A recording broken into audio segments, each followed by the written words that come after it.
When the zombie apocalypse begins, a bunch of students get stuck in a shabby shack on the schoolyard. The zombies outside look normal, but they have some tricks up their sleeves. One of them pretends to be their uninfected classmate Jang and demands to be let in to escape the zombies closing in. Our MC and a few guys hold the door, but even they don't know what to do next. Maybe it really is their classmate. That's when the class rep steps in, demanding they let him in. The boys turn out to be much more reasonable and refuse to open the door when so many zombies are roaming around. She doesn't give up, assuring them she'll take full responsibility for anything that happens if they let him in. Luckily, Yebe knows exactly what will happen next. If they open the door, the zombie will burst in and bite him. He'll lose his arm and go through the 9 circles of hell, but not in this life. Instead, he invites the arrogant girl to open it herself if she's so eager to. She tells the male students holding the door to go away. As soon as she twists the door's handle, a zombie slams open the door, surprising the students. And as she tries to get up, the class rep realizes Jang has turned into a complete zombie. All the students start panicking while Li Ruo tries to save herself by clinging to another classmate. She selfishly tries to push him towards the zombie to save herself, but Ye Bei appears and kicks her off of his classmate. Our protagonist smiles wickedly as she stumbles into the zombie's arms. It grips her tightly, ready to devour her. But Ye Bei destroys the zombie's head with a wrench, leaving her speechless. She falls outside with the zombie's dead body gripping her tightly. Lai begs our boy to save her life, but he looks down on her with a gaze of disgust. Li Ruo, the White Lotus, persecuted Ye Bei in his entire past life, so he's determined to take his revenge and starts closing the door with her still outside. She keeps crying out for help, but Ye Bei doesn't listen, shocking the classmates as well. He orders all of them to quickly block the door, and without thinking, all the students start piling furniture against the door to keep it shut. Li Ruo cries out for help and begs her classmates to save her. Li Ruo thinks she shouldn't be treated like this since she's their class representative, and suddenly the girl starts screaming in pain. All the students inside become frightened as they hear her scream out of agony. But after a while, the sun finally rises, and a student notices the class rep is not screaming anymore. One of them questions if she escaped or died. Some students are surprised by our boy's actions, since no one was expecting him to kill a zombie effortlessly and kick out the class representative without hesitation. A female student calls him scary. They are surprised to see him behave like this since he always acts kindly. The students notice Ye Bei has suddenly changed into a completely new person. The protagonist glances back at them, scaring the girls. He questions if they are afraid of him now, but the students assure him it's not like that.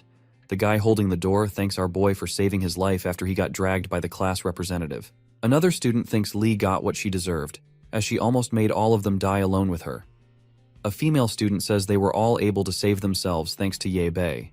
Our boy is happy to hear no one is afraid of him and starts smiling as he tells them to open the door. He says he wants to go outside and see what's happening, but they all try to stop him. The protagonist tries making an excuse and says he just feels bad for the class representative and wants to check if she's doing okay. The students warn him about how dangerous it is, but he coldly orders them to move aside.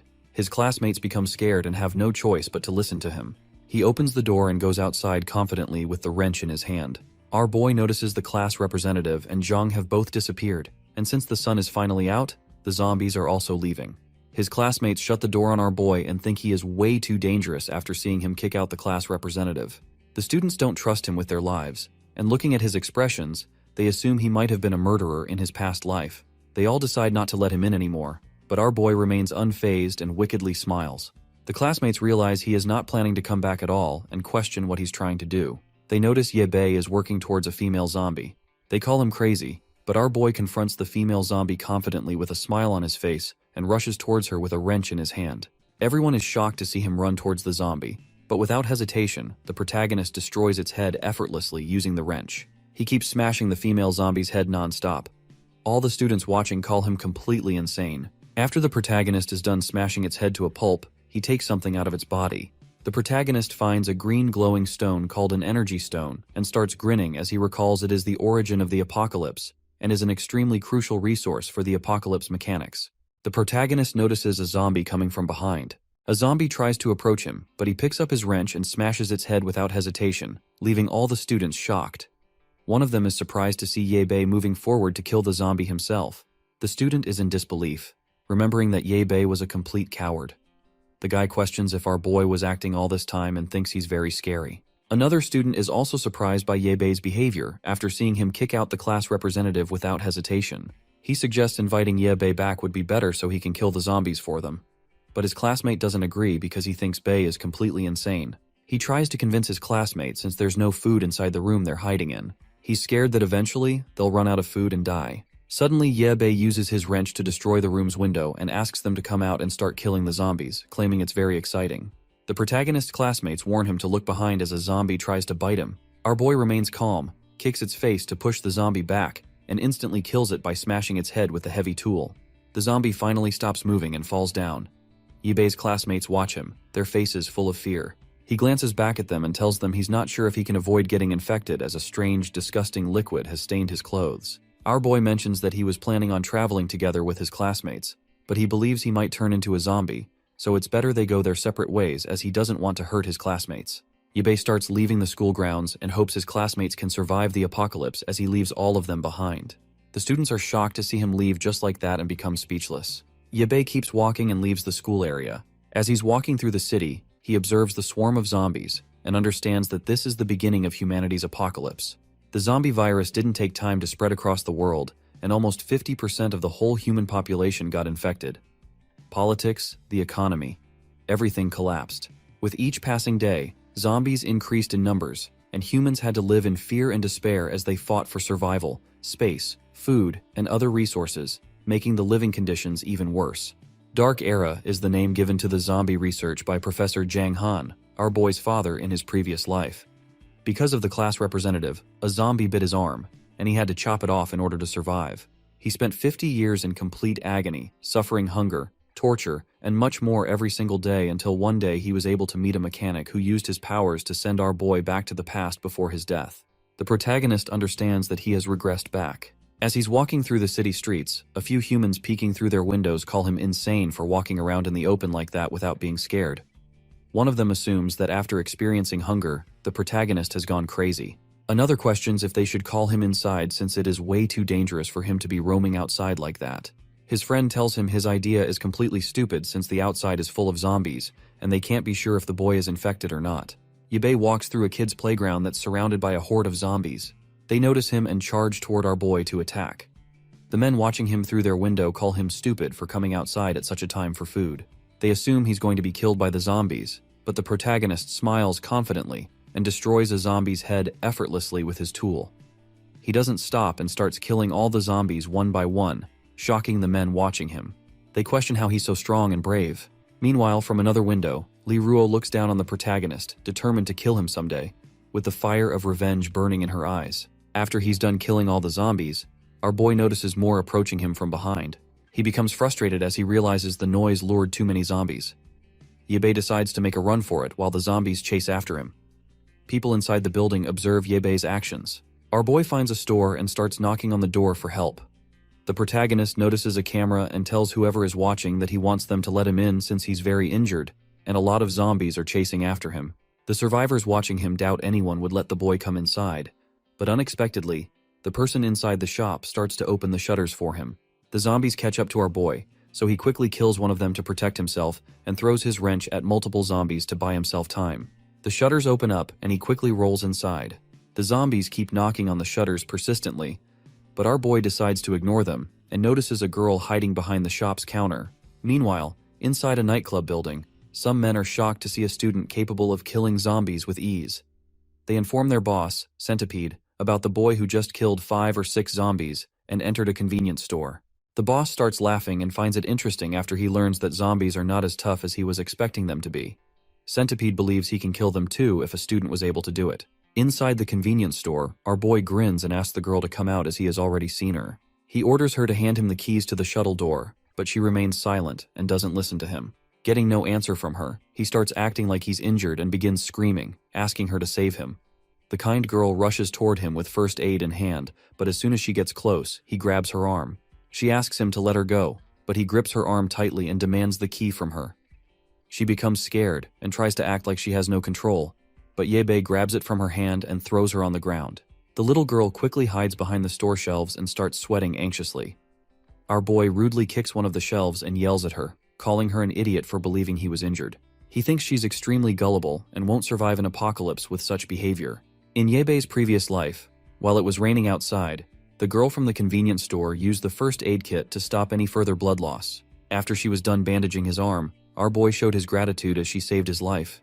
Yu shared her father wanted her to stay inside the store because it's dangerous outside. She decided to go and bring food for the protagonist and told him to just rest since he was heavily injured. Yebe thanked her and was surprised by how kind she was. He understood that if she hadn't opened the door for him, he would have died from blood loss, or the zombies would have eaten him. Suddenly, our boy heard Yu's voice from downstairs. The kind girl ended up letting the thugs come inside the convenience store. Centipede came inside with his men and thanked her for opening the door. The girl became confused as she let them come inside because she thought they were about to die from hunger. Centipede said she was right and made it clear the store belonged to him now. Yu told them to let go and warned them her dad was going to come back soon.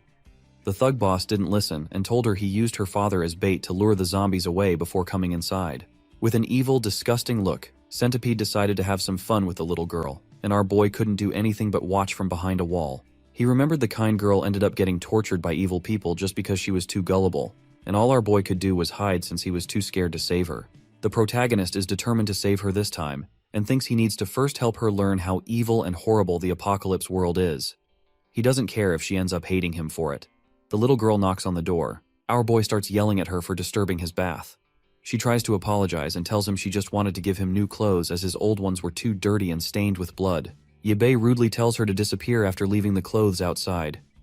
Yu listens to him, and our boy starts wondering if such a mentally weak person like her can ever survive the apocalypse world. He enjoys his bath and feels amazing as it has been a long time since he was able to take a shower. As the zombie population increases, the water resources of the world will slowly become corrupt, and in a few days, he believes the place he is in will have its water supply cut off. After he finishes bathing, the boy comes out. He thinks that luckily, the convenience store is perfect since it already has a huge amount of water, food, and other resources stored, so he doesn't need to worry for a few days. Our boy realizes he really needs to get his hands on some weapons and equipment.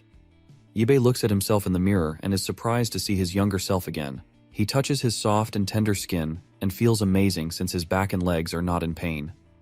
The protagonist believes being youthful feels great.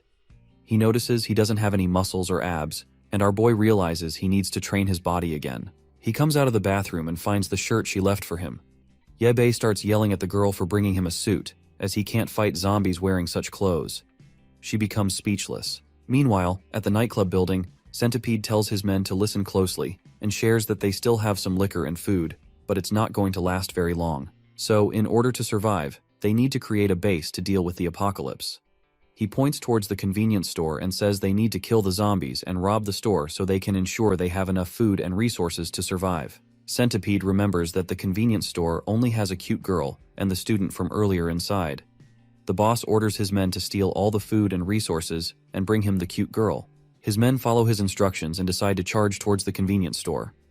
Inside the store, after changing clothes, our boy approaches Yu and says he wants to ask some questions. Yebe questions if she lives alone in the convenience store. The girl shares that her father went outside to find more resources, but he hasn't come back yet. Our boy becomes angry as he doesn't understand why she would let in a guy like him, even though she was alone at home. He questions if she is not scared he would have bad intentions for her. The little girl innocently answers that she saw his body was covered in blood and assumed he was injured. Our boy starts scolding her and asks if she is aware of the things that were chasing after him. He questions if she is oblivious to what's happening outside, but she assures him she already knows about the zombies since she saw them from her CCTV camera. Our boy realizes her personality is extremely weak, and he believes that in the end, she is just going to become a huge burden to him. He decides to kill her to save himself from future troubles, but since being alone is boring for him, the protagonist decides to make her his slave. He makes it clear that from now on, she needs to follow all of his orders, and if she dares to say no or defy him, he will definitely kill her without hesitation. Outside the nightclub, the gang gets attacked by a huge swarm of zombies. One of them ends up getting eaten by multiple zombies and loses his life. The other gang members are unable to help him, and one of them questions what's going on, seeing the zombies become so strong and brutal all of a sudden. One of them assumes these zombies are different from the ones the student was killing earlier. Their boss becomes mad and orders his men to charge and kill the zombies. Otherwise, they are all going to lose their lives. One of them becomes so frightened that he starts running back, but Centipede grabs him by his hair and throws him toward the zombies. The guy ends up becoming a meal for the zombies and starts screaming in pain, questioning his boss why he betrayed him like this. The zombies end up eating him and surround the whole gang. All of them do their best to push back the wave of zombies, and Centipede realizes that more and more keep coming, so they won't be able to win. The zombies outnumber the gang. Centipede quickly orders his men to retreat.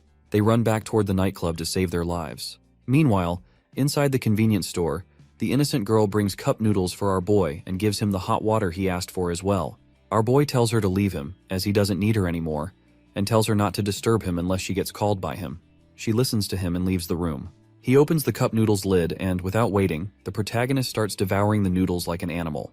He feels amazing eating the noodles after such a long time and remembers that, in a few years, cup noodles will become extremely rare and luxurious. Our protagonist notices the noise coming from outside and remembers he's been hearing it for a while now. Suddenly, the window breaks open, surprising the boy, and Centipede tries to climb inside in an attempt to save himself from all the persistent zombies. Ye-Bei remains calm and doesn't get up. Centipede orders our boy to pull him up, or else he'll kill Ye-Bei. Our protagonist becomes angry after hearing this and walks toward the boss with a water bottle in his hand. Ye-Bei pours the hot water on Centipede's hand. The guy starts screaming in pain while our boy smiles wickedly and says he's not going to give Centipede a chance to hurt him. The innocent girl grabs Ye-Bei and tells him to stop hurting the man. She requests the boy to let Centipede come in and stop hurting him. The boss sees the opportunity to save himself, while Ye-Bei coldly orders the girl to get lost and not come inside his room unless he calls her. He questions if she is aware of how horrible people can be, but the innocent girl doesn't listen and tells him her father taught her to not hurt others. The protagonist becomes speechless for a second. He calls her gullible and stupid and questions if she's not scared the man might kill them both if they let him inside. She's unable to answer. Centipede assures them he won't do any harm with a disgusting expression, and tries to explain that he ran out to find food because he was very hungry, but ended up getting trapped by zombies, so he had no choice but to climb. Centipede says he can't leave anymore since the ground is already filled with a horde of zombies. Centipede assures them he will leave as soon as the zombies disappear.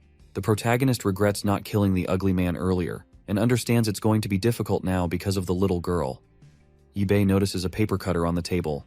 As soon as the ugly boss comes inside, he thanks the gullible girl, and menacingly tells them the convenience store is his territory now, and whoever goes against him will die. Ye becomes frightened. At the nightclub, Centipede's gang members desperately try to block the door. One of them realizes the place won't be able to block the zombies for long, as they are trying to break the door persistently. The bald guy thinks all of this is their boss's fault.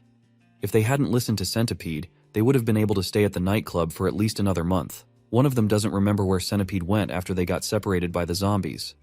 The bald guy recalls seeing the boss climb up to the second floor of the convenience store and hopes his boss dies. The zombies persistently try to break inside. The club members start feeling hopeless. Baldy calls the women to help them block the door instead of whining. Since the boss is not here anymore, he wishes he could have some fun with the girls. Baldy decides to make a run for it and escape through the balcony, dumping the responsibility of blocking the door on others. Inside the convenience store, Centipede starts laughing and, with a disgusting expression, calls the little girl cute. He is surprised she ended up believing he wouldn't kill her and says he wants to spoil you. Centipede asks her to become his slave, or else she will lose her life. Centipede, filled with anger, confronts our boy, questioning how he could dare to use hot water to burn his hand. Out of frustration, the guy decides to feed the protagonist to the zombies, or maybe kill him in an even more painful way. He thinks it's better to torture Ye-Bei first, slowly crush his bones, and chop off all of his limbs. Centipede becomes determined to turn him into a human statue by cutting his skin off. Despite hearing all of this, our boy remains calm while hiding a paper cutter in his hand. The innocent girl shares that the convenience store belongs to her family, and the first floor is filled with food. She thinks there is more than enough for everyone, and innocently tells them their convenience store has spicy strips, chocolate, cup noodles, and biscuits. Centipede and Ye-Bei are shocked by her innocence. She smiles brightly and says everyone will feel happy and carefree once they all eat together. Seeing her kindness, the boss assumes she is trying to mock him and rushes towards her to attack. Our boy moves forward to protect her and cuts off all 5 of Centipede's fingers. The ugly man starts screaming in pain. Our protagonist tries to attack him again, but Centipede ends up kicking Bei and Yu, causing them to fall to the ground. Filled with anger, the man walks toward our protagonist, ready to end his life. Ye-Bei starts to scream in pain and realizes his ribcage is broken after he received the kick. Centipede starts pressing our boy's leg with his foot, and before he finishes Ye-Bei off, Centipede decides to ask a few questions. He doesn't understand how our boy is able to kill the zombies so effortlessly and questions why he can't kill them, even though he is capable of killing humans easily. Our boy doesn't give out any information and mocks the guy while smiling. Centipede becomes frustrated and starts stomping on the boy. He makes it clear that he won't stop until Ye-Bei dies. Yu starts sweating anxiously. Our boy was hoping she could learn from this experience, but understands that at this rate, he's going to lose his life. The protagonist tells Centipede to stop and decides to share all the secrets with the guy to save his life. Centipede grabs him by the collar and tells him to speak up quickly, but our boy spits blood on his face to mock him, angering him even further. Centipede slams the boy against a wall and kicks his stomach. He keeps slamming his foot on the protagonist and questions if it's funny now. The guy becomes completely insane and keeps kicking Yabe as he tries to take the boy's life. Unexpectedly, the convenience store girl grabs the knife and stabs Centipede from behind, leaving him completely shocked. Centipede looks back at her. He strikes Yu and pushes her aside. Centipede menacingly grabs the paper cutter and decides to kill her first. But our boy uses this as an opportunity and hits Centipede's head with a wooden log. The ugly man finally falls down. Our protagonist stands up and feels relieved. The girl questions if Centipede is dead, seeing blood slowly come out of his head. She begins to regret taking a life with her own hands, but Yabe tells her to calm down. He thinks she didn't do anything wrong and had to attack the evil guy to save herself. The innocent girl starts sobbing and doesn't understand why Centipede changed his behavior as soon as he came inside. She wishes she could have saved him and remembers her father telling her that there are more good people in the world compared to evil ones. Yabe assures her the guy isn't dead yet. He tells her to shut up and leave the room. As soon as she finds out he's still alive, she tells our boy to quickly save his life. Hearing this, he becomes frustrated and kicks her out of the room. He tells her to get lost and shuts the door on her, saying he never expected he would find someone as stupid as her. The protagonist locks the door and thinks the little girl is extremely annoying. Seeing Centipede's unconscious body, our boy starts dragging him towards the window and kicks Centipede out of it. The boss falls outside the convenience store. Zombies quickly notice him, and it doesn't take them much time to completely surround Centipede. The guy suddenly gains consciousness, but finds himself surrounded by zombies trying to eat his body. He screams in pain as the zombies enjoy their meal. The protagonist looks down on him and wishes he had a better knife. He would have been able to cut off Centipede's limbs first before throwing him down for the zombies to eat. Our boy notices someone hanging beside the balcony of the nightclub on the other side. The man screams for help as he tries to push away the zombies. Yabe says hi and questions if there's still someone left inside the nightclub building. The man, while hanging for his dear life, tells our boy there is no one inside. He shares that they were all blocking the door, but one of them decided to run and had to let go. After this, the zombie didn't take long to slam open the door and kill everyone. He starts begging Yabe for help and questions if our boy is willing to take him over to his side. The protagonist rejects the idea and advises the guy to run away as quickly as possible if he doesn't want to turn into zombie food like the trash on the ground. The guy looks down to find out the zombies are eating his boss. He realizes he has no choice and starts running away through the balcony of the nightclub. Yabe was hoping the zombies would take care of all the trash members of the gang and smiles as he tells them not to make his life any harder. At the convenience store, after taking care of the centipede, the protagonist opens his room's door and finds Yu patiently waiting in a corner. With a harsh tone, Yabe questions why she's still here, even though he told her to shower. The innocent girl tries to peek inside and notices blood near the window. Our boy tells her he sent the guy to the first floor. The little girl assumes the guy escaped. The protagonist laughs at her assumption and says it's impossible for anyone to leave under such a situation. Hearing this, she goes silent for a second. The girl doesn't understand why he needed to kill the boss. She thinks there's a chance the centipede would have turned into a better person and didn't deserve to die.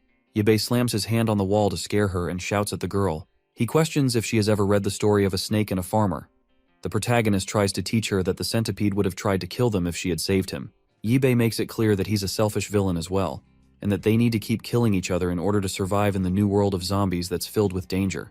The boy gives up on explaining it to an idiot like her and decides to go shower, even though he just took one a moment ago. The protagonist complains about his injuries, and as he's about to leave, she tries to say something. Yu accidentally slips, but our boy is able to notice and save her easily. He becomes concerned and questions if she's okay. Yabe quickly takes her to the room and puts her on the bed. He tries to see if she ended up getting hurt because of the fight they had earlier, but fails to find any injuries. He touches her forehead and finds out she has a severe fever. The protagonist starts finding medicine for her. He remembers noticing she looked weak from the beginning, and tries to remember if she was ill in his previous life. He's unable to recall anything useful, but finally finds the first aid box. Yabe notices a pink diary inside and opens it to find a donation list. The little girl wrote that her treatment wasn't painful and she was able to receive it thanks to many people. Yu had decided she also wanted to be a good person in the future. Reading her diary, our boy finds an illness record and learns that she has leukemia. Yabe finally understands why she's covered in bandages and realizes this is why she's so kind and focused on saving other people's lives. He admits that the gentleness, warmth, and kindness like hers no longer exist in the new apocalyptic world. All of a sudden, the protagonist remembers the energy stones in his pocket. He questions if they will be effective against her illness. After the sun rises, slowly all the hordes of zombies start leaving the area. Our protagonist finally wakes up and notices Yu peeking into his room. Yabe is surprised to see she woke up already and questions if she's doing better than before. The little girl doesn't say anything. Our boy tells her to prepare breakfast for him and says he wishes to eat cup noodles with a sausage. The innocent girl listens to him, and before she leaves, Yabe informs her that they're going to go find her father soon, so she needs to quickly pack up her things and get ready. Hearing this, the little girl becomes a bit surprised. Yu asks if they're really going to go find her father. He answers positively and remembers she told him her father went out to stock up on food and drinks. Yabe has a feeling the convenience store isn't safe anymore and decides to hand over the little girl to her father so she stays safe once he leaves. She says her father told her to wait at the convenience store for him and not go anywhere. Yabe asks how many days have passed since he left. She says it has been 3 days. Our boy questions how long her father usually takes to restock. The girl tells him her father only takes around half a day. Yabe asks her to use her head for once at least, and questions why her father is still not back. She anxiously tells the protagonist her father is going to be completely okay, and even called her 3 days ago, telling her he'll come back quickly. Yabe doesn't listen to her as 3 days have already passed. He asks if she received any more calls or texts during these 3 days. She doesn't answer anything. He assumes her father might be stuck somewhere or turned into a zombie. Our boy asks her if she's not willing to save her own father. Yu says she's only following her father's instructions to not leave until he comes back. Yabe calls her dumb and thinks it's possible her father ended up facing some unexpected trouble. He questions if she doesn't want to help him. The protagonist starts scolding her and angrily asks if she's okay with saving a gangster, but doesn't want to help her own father. She becomes speechless. But the boy makes it clear to her he's not asking for any opinions. He tells her he could easily take the girl's life, but wants to repay his debt by taking her safely to her father since she saved his life. He orders her to stop acting like an idiot and pack her things quickly. She anxiously leaves the room to pack up her stuff. Our boy becomes annoyed by her idiotic behavior. Meanwhile, outside on the roads, a huge crowd of zombies has gathered. Out of nowhere, a car speeds toward the zombies without slowing down. The driver pushes through the horde of zombies, crushing them all beneath his car's wheels, and continues toward his destination. At the same time, inside the convenience store, our protagonist packs up all the necessary supplies. He notices Yu hiding behind a shelf and questions if she's done packing up. The innocent girl comes out wearing a cute dress with a bunny backpack on her shoulders. Our boy becomes confused to see her dressed like this and tells the girl they aren't going out for enjoyment. She doesn't say anything. Yabe decides to not care and asks if she brought the cup noodles he asked for. She gives him the noodles, and they both sit together. Yabe eats his cup noodles and plans to leave the store once the sun is out. He remembers seeing a few cars on the road and hopes he can find a car that's still in okay condition. Our boy is planning on calling out Yu once he finds a car and questions if he can trust her. Yabe hopes she doesn't do anything foolish. Seeing her eat chili strips, our boy asks her to share some with him. She agrees, and as they're both eating peacefully, a car suddenly rams into the convenience store, crashing through the door. Everything begins to shake as a few shelves fall over. The protagonist quickly moves forward to protect Yu and questions if they're experiencing an earthquake. Yabe finds out it's a car and becomes anxious. The fat driver comes out and starts giggling as he finds a convenience store. The fat, ugly guy thinks it's the perfect place. The fat guy comes out of his car and stomps on a zombie's head. He thinks all the zombies look great when they're dead, even though they're already dead people. The fat guy laughs and announces that the convenience store is now his as he takes out a huge bag to fill up. He finds his favorite snacks and starts filling up the huge bag without caring about his surroundings. The fat guy is happy he decided to come to a more deserted town for resources, since the supermarkets in the city are probably already robbed clean. The protagonist is able to sneak up on him and puts his knife on the fat guy's double chin. Yabe tells the man to put down everything he has without fighting back. He even mentions that the last guy who tried to rob the store was thrown outside as a meal for the zombies. The fat guy starts sweating anxiously but throws the chip boxes at the protagonist. Yabe gets surprised, and without wasting any second, the fat dude grabs his bag filled with snacks and tries to leave the area. Before he's able to start his car, the protagonist catches up to him and tries to kill the man with his knife. The fat dude becomes scared and surrenders. He begs the boy to spare him. The little girl stops our boy from killing the fat guy and anxiously tells him that if Yabe kills the fat guy, he won't be able to pay for the damages he caused. The protagonist thinks about it for a second and decides to agree with her. Our boy thinks the situation is ideal since they lacked a driver before and decides to use the fat guy's car as payment for the damages he just caused. The man is surprised but doesn't resist. Yabe asks Yu to quickly grab all the luggage and get inside the car first. She follows his instructions. The fat guy apologizes to Bae and admits that he's in the wrong for destroying their store. The guy tries to justify his actions and says he was too hungry and had no idea they were still inside. Yu tries to carry the bag and suddenly sees a huge number of zombies approaching them. They all notice the zombies. The fat dude is surprised to see more coming, even though he just killed a few. Our boy tells Yu to quickly get inside. She jumps in, and the man advises them to fasten their seatbelts. He starts the car and crushes a few zombies coming from behind. Yu and the protagonist brace themselves, and the fat dude doesn't waste a second. He pushes his car through the zombies and quickly leaves the street while laughing menacingly. The fat guy starts driving carelessly, but our boy becomes anxious and tells the fat dude to drive normally, otherwise he will lose his life. The driver says he's finishing off the zombies first, so it's easier for him to drive. He asks about their destination. The protagonist asks Yu about the address of the place her father stocks up from. She tells Bei her father was at the Fudong supermarket when he called her, and he stocks resources from that place. The fat dude warns him, saying it's a bad idea to go there since it's a place filled with people usually, so they will have to confront a large number of zombies. The protagonist points his knife towards the guy and tells him to do what he's told. The fat dude decides to listen, and as they make their way towards the Fudong supermarket, the man asks if he can turn on the radio for some songs since it gets very boring. Our boy becomes mad and thinks it's too noisy. The man teasingly mentions that he's a good singer and asks the protagonist if he can sing. Our boy tells him to shut up. Meanwhile, Yu laughs at their funny interaction. Zombies keep appearing on the road, but the fat guy doesn't care and slams through all of them while licking his lollipop. He keeps smashing the zombies coming in his way while laughing. Our boy tells him to stop being so noisy as he is trying to sleep, or else he will kill the fat guy.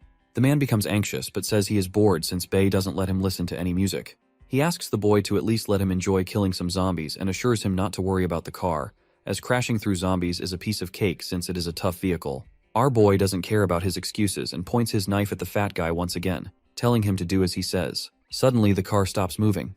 Bei becomes concerned and questions why he stopped driving.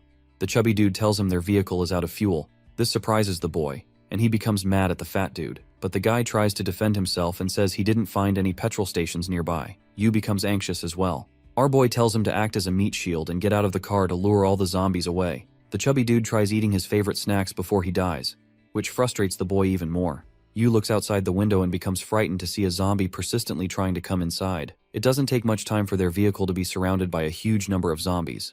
The protagonist becomes a bit hopeless, as he realizes they are just going to die from hunger since they are trapped inside, even if the vehicle doesn't get destroyed. Suddenly the boy notices a sword inside the car. He slams open the door to push away the zombies and confidently comes outside.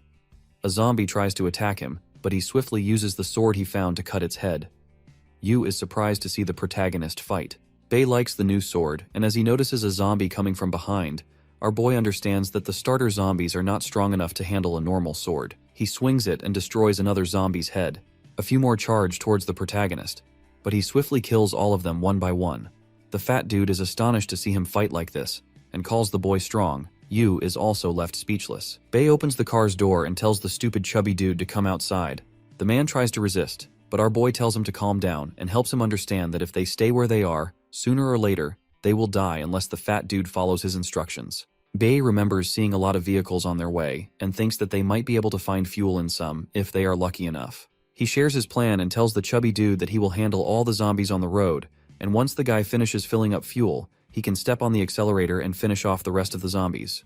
Bei grabs him by his shirt and says he believes the fat guy knows how to add fuel since he has been talking about cars non-stop along the way.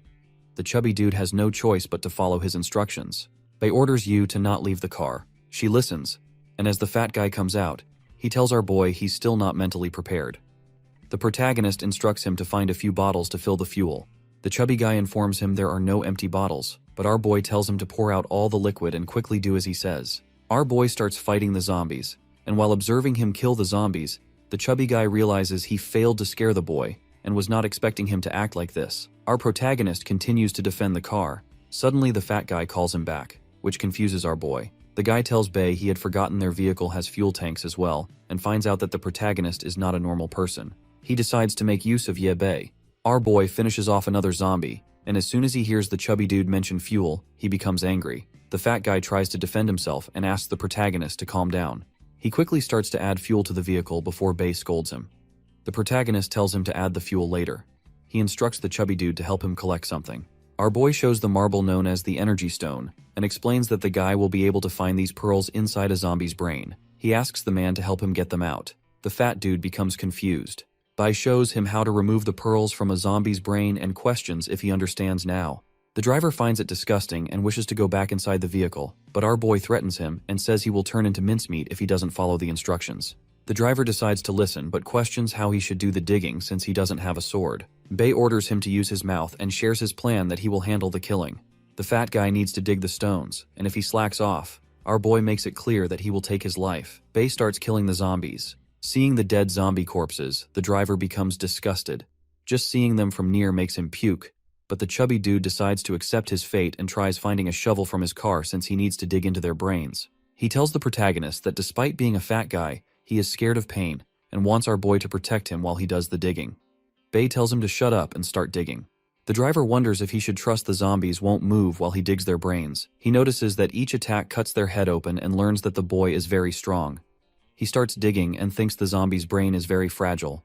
The chubby dude finally sees the stone. He digs out the green shiny pearl and is surprised to find out human brains contain such weird stones. He asks Bei if the stones are precious, but our boy doesn't answer him and tells him to shut up. The driver assumes the stones might be the reason behind humans turning into zombies and decides to keep a stone for himself. The protagonist uses his sword to kill another zombie and decides to finally stop.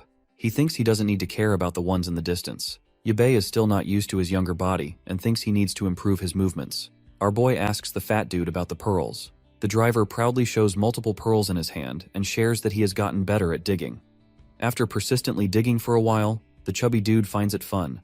Bei instructs him to wash the stones and keep them for now, and asks the guy to quickly fill up the fuel since they still have to head towards their destination, Fudong Supermarket. The driver listens to his instructions and starts filling up the fuel. Bei checks up on the girl and suddenly notices she doesn't look well. He becomes concerned and tries to wake her up but fails. Seeing her in such a condition, he becomes frustrated and finds out that her fever looks even worse than the last time. He remembers he brought medicine with him and quickly pulls it out. Our boy helps her drink some water as well. The driver asks if his sister is having a heat stroke. The protagonist orders him to quickly fill the fuel and start driving. Yu doesn't wake up. The driver thinks the weather is very hot and questions if she's feeling unwell because she stayed inside the car for too long. He asks if she's better, but the protagonist points his sword towards the chubby dude with eyes filled with anger and thinks it's all his fault because he lied about the fuel, and they all ended up wasting a lot of time because of his silly prank. Bei makes it clear that if anything happens to his sister, he will make sure to kill the guy. The driver starts sweating anxiously and requests the boy to spare him. He assures our boy he will drive normally and won't pull anything to cause more trouble. Yu sees Bei's concerned face. He grits his teeth in frustration, and as they drive towards the Fudong supermarket, the driver praises our boy for his sword technique and asks him to introduce himself. With a cold look on his face, the protagonist orders him to reveal his name first. The driver laughs awkwardly and introduces himself as Zhao Hang, the owner of a vehicle repair shop in the city. Zhao shares that he ended up getting forced to drive after everyone in the city turned into a zombie. He tells the boy the vehicle he's driving right now belongs to his friend. The guy left it in his repair shop and never came back to collect it, so Zhao started driving the car. The protagonist reveals his name as well. All of a sudden, Zhao steps on the brakes and instantly stops the car. Bei becomes surprised and points his sword towards the driver as he questions why they stopped. The boy threatens to kill him for his stupid actions, but the fat dude informs him that there is a fire blocking the road towards the supermarket. Because of the fire, they are unable to move forward. Yu finally starts moving. Our boy notices she has woken up. She looks out, and the protagonist informs her that they might not be able to rush toward her father since the road to the supermarket is blocked by fire. She becomes concerned about her dad. Jay reveals that they can still reach the supermarket if they change direction. The guy tells our boy it'll take them longer to get there and asks if they should start moving. Bei thinks for a bit, and then decides they should go to the supermarket after they're done finding better equipment and weapons. Bei asks the fat dude if he knows any electric or weapon stores nearby. Zhao thinks for a second and finally remembers something. He starts driving and shares that he has a hometown friend who has been a blacksmith for many years now and has a lot of experience. Our boy listens to his story. The fat guy says he still remembers where his friend's blacksmith shop is, but is unsure if his friend was able to survive after the zombie virus broke out. Zhao thinks going there will be worth it since, even if his friend is dead, they can still find good quality things at the blacksmith shop. He reveals that the sword our boy is holding was also crafted by his friend personally. Bei understands that he might be able to get a good weapon crafted by the guy since he has collected lots of good alloys. He hopes Zhao doesn't cause any trouble. Zhao keeps yapping about his hometown friend and mentions that it has been a long time since they last met. He remembers they used to skip classes together when they were young and would sometimes steal watermelons. Yu tells him to stop talking. The chubby guy notices Bei has fallen asleep and becomes disappointed since he wanted to share his exciting story. After driving for a while, they finally reach their destination. Zhao gets out and finds that his friend's blacksmith shop hasn't changed at all, even after so many years. Our boy finally wakes up and comes out of the car to see the blacksmith shop. He thinks the place looks like a garbage dump, but Zhao awkwardly laughs and mentions that his friend has a weird habit of collecting. Bei points his sword toward Zhao and says he's hoping the blacksmith shop is reliable. Otherwise, he's finishing off the fat guy without hesitation. Before they are able to go inside the shop, they notice a group of zombies and realize they'll have to do some cleaning. Bei thinks Zhao's hometown friend might be one of the zombies, but says it's the same thing for him. He gets ready to chop their heads off and instructs the fat guy to keep digging their brains and pass the pearls to our boy once he's done. Zhao decides to follow his instructions. Yu asks the boy to wait and shares her desire to help them. Our boy tells her there is no need, so she can just stay inside the car instead of being a burden. He says he won't save her again if a zombie bites her or if she faints because of her illness. Yu assures him she's completely fine and says she will be extra careful. Zhao calls her brave and tells her to collect all the pearls once he's done digging. He assures her not to worry since she has him to protect her. Bei tells her it's her own decision, and if she turns into a zombie, he won't hesitate to kill her. She understands his instructions, and our boy starts killing all the zombies. While digging, Zhao says he's curious about her age and name. The little girl tells him she's Yao Yu, 14 years old. Zhao learns that she has a completely different surname than her brother and questions if they are distant relatives or something else. Our protagonist keeps killing the zombies. While they are collecting pearls, a mysterious guy observes all of them through his telescope. He is a bit surprised, and suddenly a man barges into his room to report something. The mysterious guy, known as Luo, fires a bullet and kills the guy for coming into his room without knocking on the door. Another man watching all of this starts trembling in fear. Luo asks the guy if he has anything to report. The newcomer informs him about the people killing zombies at the opposite side of the blacksmith store. Luo says he already saw them. The newcomer mentions that he remembers seeing them before. The guy tells his boss Luo that he saw the student single-handedly kill multiple zombies and says he is very strong. Luo listens to him and orders one of his girls to bring something to him. She understands her boss and gives him the food packet. Luo throws it toward the newcomer and says he can eat it. Luo asks the guy to leave and reveal further details later. The newcomer thanks him and leaves. Luo decides to enjoy the show and observe the protagonist through his telescope. He orders one of his men to clean the mess in his room and throw out the dead body. Luo orders the guy to tell all his men to go and accompany the ones below. He's willing to reward them for it. Meanwhile, in front of the shop, the protagonist keeps killing the zombies while Zhao and Yu collect all the pearls. Bei finishes cleaning all the zombies and questions if Zhao is done as well. He says he just needs to dig one more. Yu proudly shows the boy she has collected 19 beads. The protagonist asks them to check if the blacksmith shop's surroundings have any kind of holes. Bei himself decides to go check inside and smashes open the door. He walks inside and observes his surroundings carefully. The boy finds the stove and notices it's still hot. He assumes the owner left recently and questions if the guy was attacked by zombies. Jay reports that there's no damage to the shop, but he's not sure where his friend went. Our boy understands everything and orders Zhao to give him all the beads they've collected so far and go find some iron plates and an old engine tube. He hands over his sword to Zhao and asks him to sharpen it. The protagonist warns Fatty not to lower his guard. Zhao is a bit confused since he thought they came here to grab the weapons from the shop. Our boy tells him he needs to make a strong weapon himself because the normal ones will become useless after a few days. Zhao is surprised to learn Bei can craft as well. The boy tells him to shut up and follow the instructions. Zhao leaves and questions why Bei has such a short temper. Yu innocently asks what she should do in the meantime. Our boy starts a fire and begins crafting a weapon. He starts hammering a metal rod persistently. Zhao is shocked to learn Bei knows how to craft. The protagonist asks him to put the beads inside the cup. Zhao quickly does as he's told, and our boy starts melting down the beads. After a few minutes, the pearls finally melt. Zhao observes the process and thinks it looks magical. Bei cuts his own hand and mixes some of his blood inside the melted energy stones. He starts to stir the cup and pours the energy stone liquid on the metal rod he shaped earlier. Zhao labels the process as adding sauce. Our boy keeps hammering the rod persistently. Meanwhile, outside the blacksmith shop, Luo's men observe what's happening from a distance.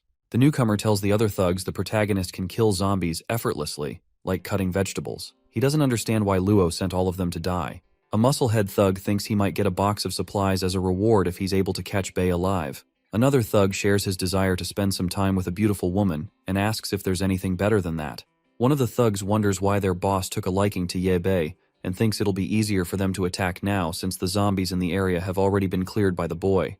The thugs decide to wait until nightfall to attack the protagonist and his friends. Meanwhile, inside the blacksmith shop, As the boy continues to craft a strong weapon, Zhao carefully observes him and questions if the protagonist is a Lanxiang graduate. Bei prepares a few parts and pulls out the sword from the water once it's completely cooled down. Zhao notices the sword has an electric pattern and finds it cool. Our boy smiles after preparing all the necessary materials for his new weapon. He becomes excited to show the power of a real mechanic. In the meantime, Yu carefully prepares food for everyone. She's glad she found a stove. With all the food she has prepared, her big brother can enjoy eating once he finishes his work. One of Luo's men sneaks up on the innocent girl and grabs her face from behind. The disgusting guy surprises her and decides to take her with him. Yu tries to scream but fails. Our boy notices something's wrong. After putting together all the materials, our boy finishes building the new sword and places it on the table. Zhao admires the sword and says he's only seen such a weapon in movies. The final step is to activate the sword, so the protagonist electrocutes it using the power generator inside the shop. The sword starts glowing, and the power generator gets destroyed. Zhao is astonished to see the new weapon. Our boy names the cast sword Second Order once he's finished with it. Zhao calls the sword amazing and asks the protagonist to make one for him as well. Suddenly, they both hear a noise. Jay recognizes it's his sister Yu, and without wasting a second, they both rush outside to check what's wrong. Bei finds a few thugs holding his little sister, and he becomes enraged. One of the thugs threatens him and says he'll kill the girl if our boy doesn't obediently come with them to confront Luo. Bei ignores their words and swings his new weapon, aiming his attack toward the thugs. Zhao is confused, but the new sword creates a green slash that hits one of the thugs, instantly killing him. The other men become scared and try running away, but the boy, determined to save his little sister, doesn't give them a chance to leave. He swings his sword once again, but the attack fails to land on the thugs. The men start running back to their base while carrying the innocent girl. The protagonist kills the muscle-headed thug effortlessly, scaring the newcomer even more. He warns his partner to put the girl down, or they'll die, and thinks it's all his fault since the thug didn't go with the plan after seeing the little girl. The guy carrying Yu keeps running and tells the newcomer that if he puts down the girl, Bei won't hesitate to kill him, and if they fail their mission, Luo is going to take their life either way. They see another light slash coming their way and start screaming in fear as the boy tries to catch up to them. The protagonist is determined to kill the thugs, but suddenly Zhao tells him the zombies are attacking them from behind. A large number of zombies approach Zhao and Bei. The chubby guy notices they're running faster than usual, like someone injected them with stimulant medicine. Bei stops chasing the thugs and becomes frustrated to find himself in such a situation. Zhao questions what they should do next. The protagonist grits his teeth and starts swinging the sword to kill the zombies first. Seeing the boy fight, Zhao is shocked to see how capable his new weapon is. Our boy effortlessly kills multiple zombies at once. Zhao realizes the kidnappers are about to escape with Yu. He quickly tells Bei they're headed towards the building nearby. Our boy screams at him for just standing there and tells the chubby dude to quickly drive his vehicle to go after the kidnappers. Zhao understands his orders and, without wasting a second, quickly gets inside his car. The chubby guy becomes determined to save little sister Yu and starts chasing the kidnappers. The thugs notice a car chasing them and realize Zhao is about to catch up to them. To save their lives, they quickly get inside a bus. Zhao finally reaches the building while chasing the kidnappers and questions if it's their base. Zhao ends up stopping since Luo's men find a bus to block the entrance. The fatty becomes confused. Yu's kidnappers run inside while two more thugs block the way with their bus and laugh menacingly. They find out there's only one fat guy and are confident they can easily kill him. The thugs come out of the bus and set their eyes on Zhao's car. They thank him for bringing it to them and tell the fat guy to leave the area unless he wants to die. They try to scare him with their knife, but Zhao anxiously tells the thugs he's not scared. He warns them not to underestimate him. The thugs mock him for being fat and decide to attack him. Zhao gets scared but stands his ground instead of running away. Out of nowhere, the green light attacks the thugs and destroys all of them along with the bus in a single strike. Zhao is left astonished after seeing the weapon in action. The fat guy assumes our boy killed all the zombies. Bei tells him to stop being useless and chase after the kidnappers. Our boy uses his new amazing weapon to easily destroy the bus, and as he walks towards the building with Zhao, a few thugs prepare to confront the protagonist. Bei keeps moving forward, and suddenly a thug wickedly laughs before throwing a knife at the protagonist. Unfazed, our boy easily blocks it and swings his sword to kill the thug. The green light hits the guy, and he instantly explodes. Jay realizes our boy can save his sister alone. The other men become anxious and throw Molotov cocktails at the protagonist to stop him from moving forward. Our boy remains unfazed and easily kills them with the green slash in mere seconds. Suddenly, a bullet almost grazes the protagonist, surprising him. Luo finally comes out and praises the boy for his performance. Luo, after seeing everything, is shocked to find out someone as capable as our boy exists in such a disaster. Luo invites Bei for a drink. Seeing the protagonist's cold eyes, the boss assures him he acts sincerely, especially toward people with great talent like Bei. Luo shows his willingness to satisfy the protagonist and asks for his wishes.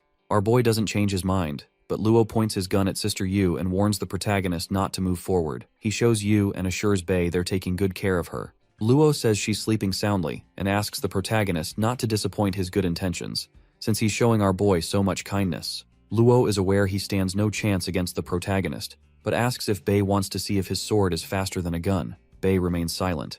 Zhao asks our boy about their next action since they're in a hopeless situation. The protagonist decides to accept Luo's offer and demands to gain authority over Luo's men, since he needs all the help he can get for his project. Luo is hesitant at first, but decides to accept the requirements to save his life. He laughs and invites the protagonist inside, promising him a grand welcome. Zhao gets scared and asks the boy if he's insane for standing against all of them when they're all armed with guns. Bei gives Zhao permission to leave. The fat guy starts hesitating and tells our boy he's not planning on getting involved in such a mess. Zhao chickens out and starts leaving while warning our boy not to regret his decision later. The protagonist calls him annoying and decides to focus. Luo's men greet him and guide the protagonist inside. As he enters the building, our boy confronts Luo's huge army of men. The boss welcomes him and asks the protagonist if he's satisfied, sharing that he has collected all the young men within 15 kilometers. Luo Xiang introduces himself and reveals that he's the leader of this army. He asks the protagonist for his name and questions how he can be useful to our boy. Bei reveals his name and says he still remembers Luo from his previous life. Our protagonist asks the leader of thugs if he knows how the zombie apocalypse began. Luo asks if the protagonist is assuming he knows about the zombie outbreak and already knows about him. Our boy says he's aware the boss has great senses and had already predicted the zombie apocalypse, so he started piling up stock beforehand. Bei also reveals Luo's current plan to form a nether dragon gang, which surprises the boss. The gang leader becomes more curious about Bei and questions how he knows so much, even though the nether dragon idea was a secret. The protagonist shows the energy stone and tells Luo he already knows what the guy is interested in. Luo starts clapping out of excitement and tells the boy to get straight to the point. Our protagonist laughs and reveals a few possibilities regarding the spread of the zombie virus. Bei thinks Luo has heard about the possibility of an overseas research project going wrong, resulting in the spread of the zombie virus throughout the world by birds or insects, or the plan to make people kill each other through nuclear weapons. But the fire never stopped increasing. Alternatively, the third possibility is an alien invasion or an asteroid hitting Earth, causing the virus to spread through the atmosphere and turning most of the human population into zombies. Bei assumes the boss heard about one of these possibilities and decided to quickly take action and bring back his gang to the countryside. Luo is surprised that Bei is right about everything and reveals that he did know a little about the zombie virus before it spread. The boss takes out the energy stones to show the boy, and says he still hasn't learned how to use the pearls found inside zombies' brains. Luo understands that the protagonist's sword has something to do with energy stones. He demands information about it, and our boy decides to answer all his questions if Luo helps him prepare something in return. Luo accepts the deal, but asks the boy to show him the sword first. Bei hesitates, but Luo threatens to hurt Sister Yu and points his gun toward the innocent girl, hoping he doesn't have to do anything bad. The protagonist realizes he has no choice and hands over his sword to one of Luo's men. The thug tries to carry the sword but finds out how heavy it is. He's barely able to take it to his boss and reports that it's very heavy. Luo tries to wield the sword but it doesn't budge. He's surprised that he learned so much in a single day and asks the protagonist to reveal all the information he has. Our boy says they all probably understand the apocalypse began because of the zombie virus. Once a zombie bites any human, they turn into a zombie, and a black pearl forms in their brain. Bei reveals that the stone is known as energy black metal, and its purpose is to gather energy once a human turns into a zombie. The energy black metal is great at adapting to anything with metal attributes or the human body, so it can be used to produce strong weapons. Luo understands everything and questions if it's some sort of pill that can help him achieve greater power. The protagonist smiles and reveals that most who tried eating it turned into zombies. Luo questions what happened to the rest and says he's curious to see it himself. Bei tells him to be patient and look at something else first. He asks everyone to watch closely as he picks something up and activates it. The protagonist produces a huge green pulse, shocking all the thugs. The power generator catches fire, and suddenly the electricity stops working. Everything becomes dark, and Luo is surprised to learn the energy stones can produce powerful pulses. The boss realizes he played right into the boy's hands. Bei quickly grabs his sword and attacks the boss without wasting a second. Luo anxiously shoots multiple bullets to protect himself, but the protagonist is easily able to dodge all of them and lands the final blow, stopping the mafia boss for good. Luo regrets being careless after getting cut in half and finally dies. Our boy successfully stops the evil boss and remembers that in his previous life, Luo ordered his bull gang to develop all kinds of strong weapons after learning the use of black metal. The evil boss dominated everything and never cared about the military either. With the power of energy stones, he committed violence, slaughter, and all kinds of horrible acts, leaving nothing out. The protagonist continues to fight and kills all the gang members with green slashes, not giving them any chance to grow. After everyone is dead, the boy realizes he himself has become a slaughterer, but doesn't want you to witness anything. He touches her innocent face and thinks that despite his wish to help her learn how cruel and ruthless the apocalyptic world is, he doesn't want her to be involved in anything bad. Suddenly, someone opens the door. Bei quickly grabs his sword to kill whoever it is, but the fat guy anxiously says it's just him. Zhao finds out the boy is done facing the whole gang. Our protagonist answers positively and says he was able to achieve what he came here for. Zhao is a bit frustrated as he learns that they did all that just for a stupid pistol. He had assumed the protagonist destroyed the whole gang just to save his little sister. The chubby guy expresses his disappointment, but our boy tells him a gun holds significant importance and has room for many changes, which makes it rare in this area. Zhao is curious and asks Bei if he's planning on turning it into an electromagnetic wave shooter or a laser gun. He remembers the plan to leave and put the energy stones from zombie heads inside the building's engine, and is surprised to see the whole thing actually worked. Zhao was never expecting the whole building to explode, and praises Bei for his incredible idea. Suddenly, our boy notices a sound and quickly points his gun toward the girl hiding behind the table. She comes out and begs for her life, asking him to let her go.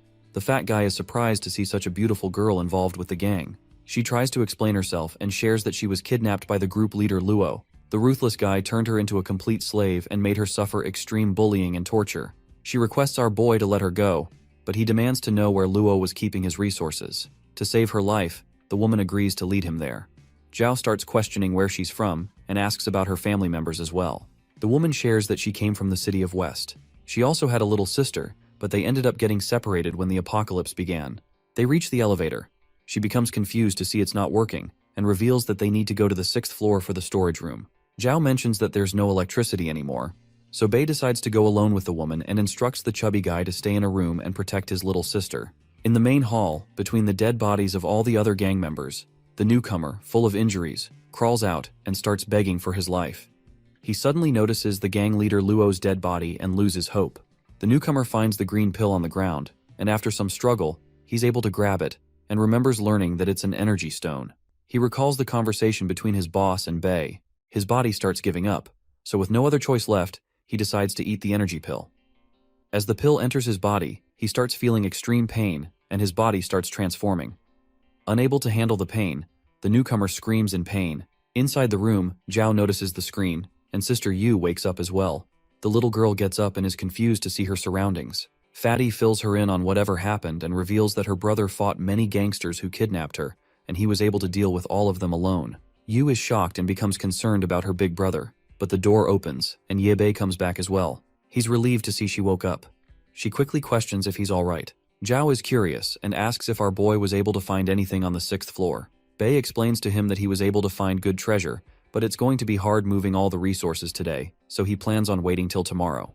Zhao is curious about the woman, but he lets him know he has no idea and was busy looking through the resources. The fat guy assumes she escaped since she looked frightened. It starts raining outside. Our boy tells them to ignore the woman and announces that he needs rest, so he's going to sleep before them. The protagonist instructs Zhao to block all the entrances on the 1st floor to avoid dealing with any zombies. Fatty is annoyed to hear all the demands, but the girl assures him it'll be quick with her help. She thinks her brother needs rest. The guy calls her kind and decides to follow Bei's instructions. As the rain continues, inside a building, a blonde girl tries taking a shower, but as she's cleaning her body, a guy barges in from behind, surprising her. He's happy to see she hasn't turned into a zombie even after a few days of getting bitten. The guy makes it clear that there's nothing free in this world, and since he has nothing besides her body to offer up, he tries opening the shower door. The blonde girl screams, hoping someone comes to save her. He advises her to act obedient, otherwise, he won't be able to survive the apocalypse. She keeps screaming for help, but the guy doesn't stop and lets her know no one will hear her screams since it's raining outside. He teasingly questions if she's calling out for zombies to save her. Suddenly, the wall breaks apart, shocking both of them. The man becomes annoyed and questions what's happening, but as soon as he comes out of the shower, his body freezes out of fear. He starts screaming for his life. She comes out to see what's happening and finds out a huge zombie monster has killed the guy. The zombie monster smashes him on the wall, Ruo barely dodges the body and becomes frightened to see the tall, mutated figure. She starts calling it a zombie monster. The newcomer hears her words and starts sobbing. He falls down on his knees and tries to clarify that he's not a monster. He's confused to see himself and doesn't understand why he became like this. He doesn't believe what's happening and tries to reject his situation. Seeing his animalistic behavior, Ruo asks his identity. The mutant reveals that someone injured him and he believed he was going to die. But before his body bled out, the newcomer ate the energy black metal which triggered something in his body and he transformed into an ugly monster. She doesn't understand what he's trying to say, but the guy that life is that the energy stone is something that can be dug out of a zombie's brain. He explains that he learned about it from Yebei and thought he'll survive somehow if he ate the pill. Hearing our boy's name, Ruo becomes riled up and quickly asks the mutated beast about his whereabouts. She demands information about him and questions where he is right now. The guy lets her know. She arrived at South City just the other day and had some mysterious energy sword in his possession, which he used to slaughter everyone inside the building with little to no effort. He assures her Bei is probably still nearby. Ruo's eyes are burning with anger, and she quickly demands the monster to take her to him as she wants to tear Bei apart. The zombie warns her about him and mentions that he's extremely strong so she can't win against him. He asks if she's holding a grudge with Bei. Ruo blames her situation on our boy, tells the zombie they are both enemies. Seeing what he did to the pervert who was forcing himself on her, she believes the mutant is very strong. He's still unsure, and tells her his body felt like it was filled with energy for a moment, but he is unable to control his new powers. The guy is surprised to see she is not scared of him. Ruo starts laughing at him and acknowledges that he is very strong. She grabs his face and hopes he can kill her enemy. In return, she assures him she will let him do whatever he wants. The mutant becomes happy, questions if she's telling that truth. He falls in love with her and decides to help her take revenge against Bei by ending his life. Ruo is happy to see he's in her control now, but suddenly the mutant starts screaming, which makes her feel concerned. She doesn't understand what's happening to him as she watches the monster continue to scream in pain. The next day, after the rain stops falling, our boy finally gets ready to move out. Zhao goes through the boxes and is disappointed to see there's nothing good. He is only able to find canned food like instant noodles and some other snacks. He throws away all the liquor and cigarettes. Bei announces that they will be leaving once everyone is done packing up. Fatty is surprised to learn only the gang leader had a gun in his possession, even though he was expecting all the members will be armed with guns. He's grateful to find so many supplies and is hoping they're going to last at least a few months before they need to look for food again. As they exit the building, Zhao becomes shocked and starts whining as he finds out his vehicle has been destroyed by someone. He questions if a stone or meteor fell on it. He cries seeing his precious vehicle destroyed and fails to even open the doors. Our boy upstairs the car and questions if this was caused by the battle last night or something happened during the storm. He instructs Fatty to move aside and uses his blade to destroy its roof with a single slash. The car turns into a convertible. Zhao tries to ride it and realizes the engine is still functional. He asks about their next plan and assumes they are going to head towards the supermarket in hopes of finding Yu's father. Bei answers positively, and they start moving towards the supermarket.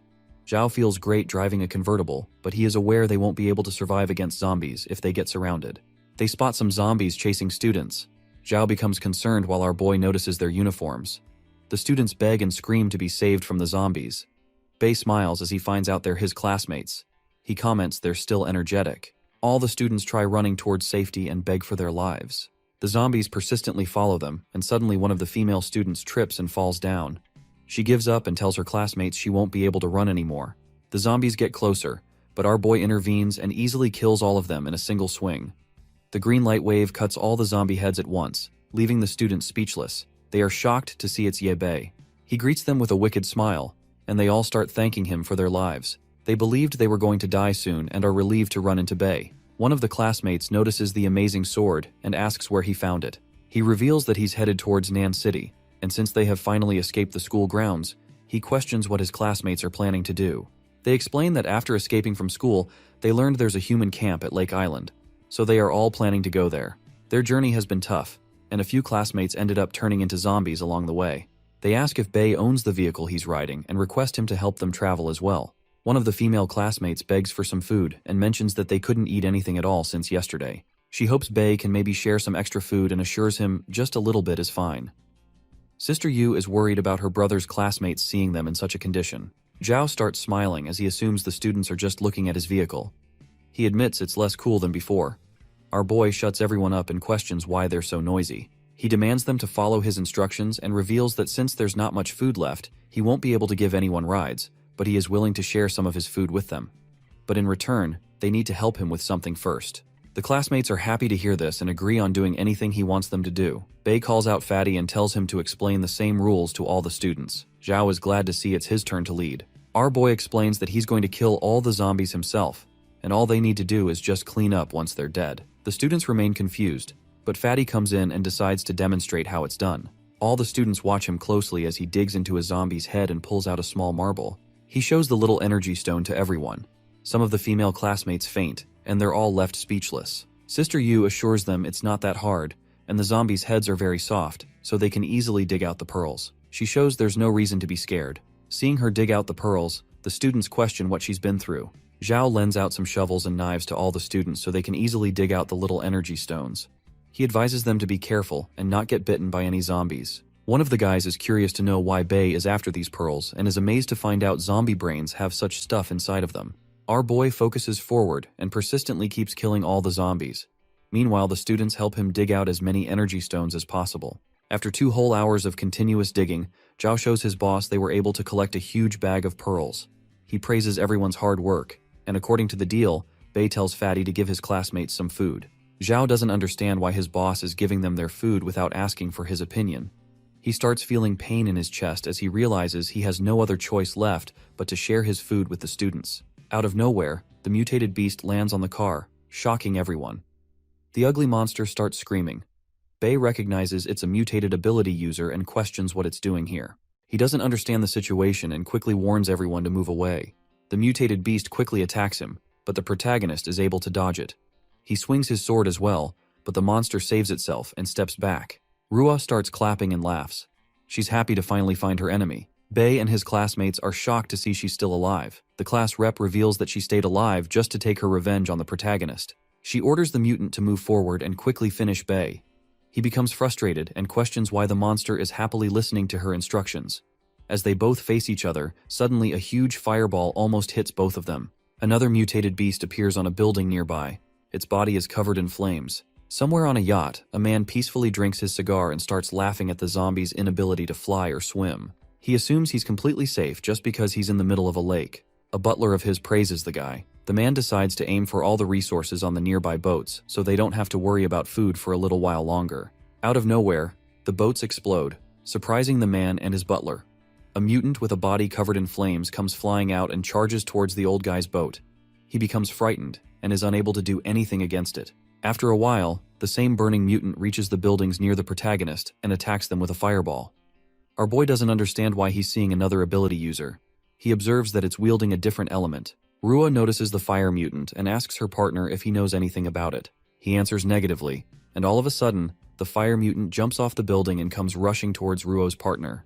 It ends up attacking him, which is shocking for both Bei and the blondie. The zombie monster doesn't understand why he's being attacked by another mutant out of nowhere. He tries to resist and ask questions, but the fire mutant climbs up Zhao's car and starts spraying fire attacks towards him. Seeing his vehicle get caught up in it, Fatty starts whining, but our boy orders him to shut up and quickly run instead of caring about stupid things. Ruo starts gritting her teeth in frustration as she notices her enemy is running away. She quickly orders her mutant partner to chase after the protagonist, but he's too busy defending himself against the fire mutant. It throws a fire attack towards little sister Yu. Everyone makes a run for it to save their own lives. Bei is able to save Yu in time. He ends up getting separated from his classmates but tells them not to stop and find a place to hide. They all understand his instructions and continue running. Zhao anxiously asks his boss where they should hide. He grits his teeth in frustration and quickly decides they should hide in the garage. They all start running inside the random garage. As the mutants come face to face with each other, Ruo's partner suggests they should talk it out instead of fighting. He tries to speak some sense into the fire mutant and questions if it also transformed after eating the black energy stone. The monster recognizes the words black pearl and starts acting even crazier. The flames on its body get stronger as the mutant recalls what happened. It shares how some rich creeps tied down its human body and forced it to chew down the black pearl. The fire mutant calls them lunatics and starts screaming like a freak as it speaks about its desire to kill and burn the ones who did this to him. The other mutant understands its behavior and shares that he also went through the same situation. Rua observes their chatter and questions if they're still not done catching up. She shows her frustration and tells her partner they need to locate Bei immediately. He assures her not to worry about it and says he has the ability to track scents as well. The fire mutant becomes curious and asks who they're after. He tells the burning monster there's a guy known as Ye Bei who knows more about the Black Pearl and might be aware of some method to turn them back into normal humans. The fire mutant becomes interested and decides to join them. Inside the garage, as the protagonist leads everyone towards safety, Fatty notices things have settled down outside and questions if both mutants left. Bei orders him to shut up and focus on running. The mutant wastes no time and instantly catches up with them. He throws a car towards the protagonist to block their way. The monster becomes relieved as he finds Bei. He makes it clear that their fight has just started. The mutant blocks their path and starts laughing. He shares his desire to know all the secrets about the Black Pearl and orders Bei not to try anything funny, as he's about to take his life. Seeing the mutant, our boy grits his teeth and quickly orders Fatty to help his little sister and leave the area while he tries to buy some time. Zhao listens to him, and as he tries to escape, the fire mutant appears and blocks their path. He tells Bei they are surrounded on both sides. Ruo appears and starts laughing at their pitiful situation. She believes they won't be able to escape and tells them to just give up since they can't win against two ability users. The protagonist recognizes the blonde girl. He instructs Fatty to take his little sister and hide in some corner while he takes care of both mutants. They both understand him, and as the mutant charges toward our boy to attack, Bei pulls out his sword and takes a stance to defend himself. He is easily able to dodge the first attack and quickly pulls out his pistol without wasting a second. Bei shoots a few bullets toward Ruo. The annoying girl gets hit by one of the bullets in her shoulder and starts bleeding as she screams in pain.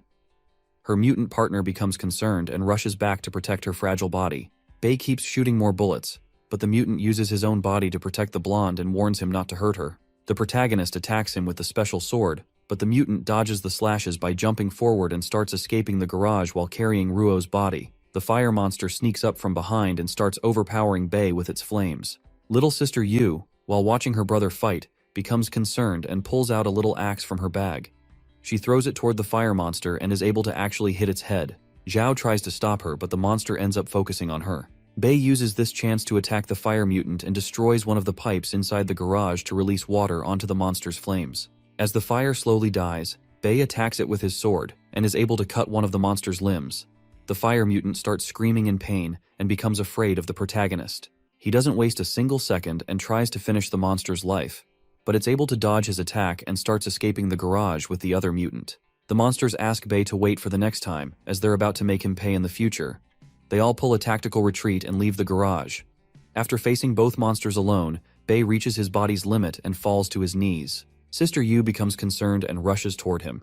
She assumes he's injured, but our boy assures her he's completely fine. He shares that he's relieved and tells them he was not expecting he would have to face two ability users at the same time. Zhao expresses his curiosity and questions if Bei knows something about the monster's origin. He remains silent for a few seconds, and then explains to them that ability users are humans who transformed after consuming the Black Pearl found in zombie brains. Usually, most normal humans can't handle the stone's powers and turn into brain-dead zombies if they consume the pearl, but there's only a 1 in 1,000 chance they end up fusing with the energy stones and transform into strong ability users. He's amazed to find ability users who are able to keep their consciousness and shares that it's an extremely rare occurrence. Zhao doesn't understand how he knows so much. Bei assures him he will reveal everything in the future and thinks they should focus on finding their new destination instead. Fatty starts whining about his food and car. As they all move forward, our boy understands the apocalypse is progressing much faster than he expected, which means the world is completely different now. He becomes determined to make stronger weapons before he has to face more dangerous situations in the future. It starts raining outside. Fatty tries to start the engine but fails. He realizes his precious vehicle has been destroyed, and they can't ride it anymore.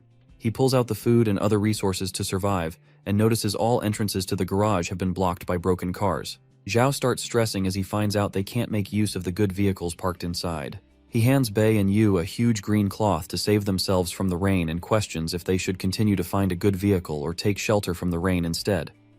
Bei notices Yu is acting strange and asks if everything is all right. She tells him the place looks familiar and recalls her father's old friend's house being somewhere nearby. She points towards a hill and believes they can reach his place. She remembers her father used to bring her to his friend's house to play. Fatty doubts he's still alive and questions what kind of person he is. She remembers he used to act quite weird, but assures them he's a good person who can be trusted. Sister Yu remembers the man's house is huge and has really tall walls. She believes zombies can't enter inside and recalls seeing multiple computers at his place.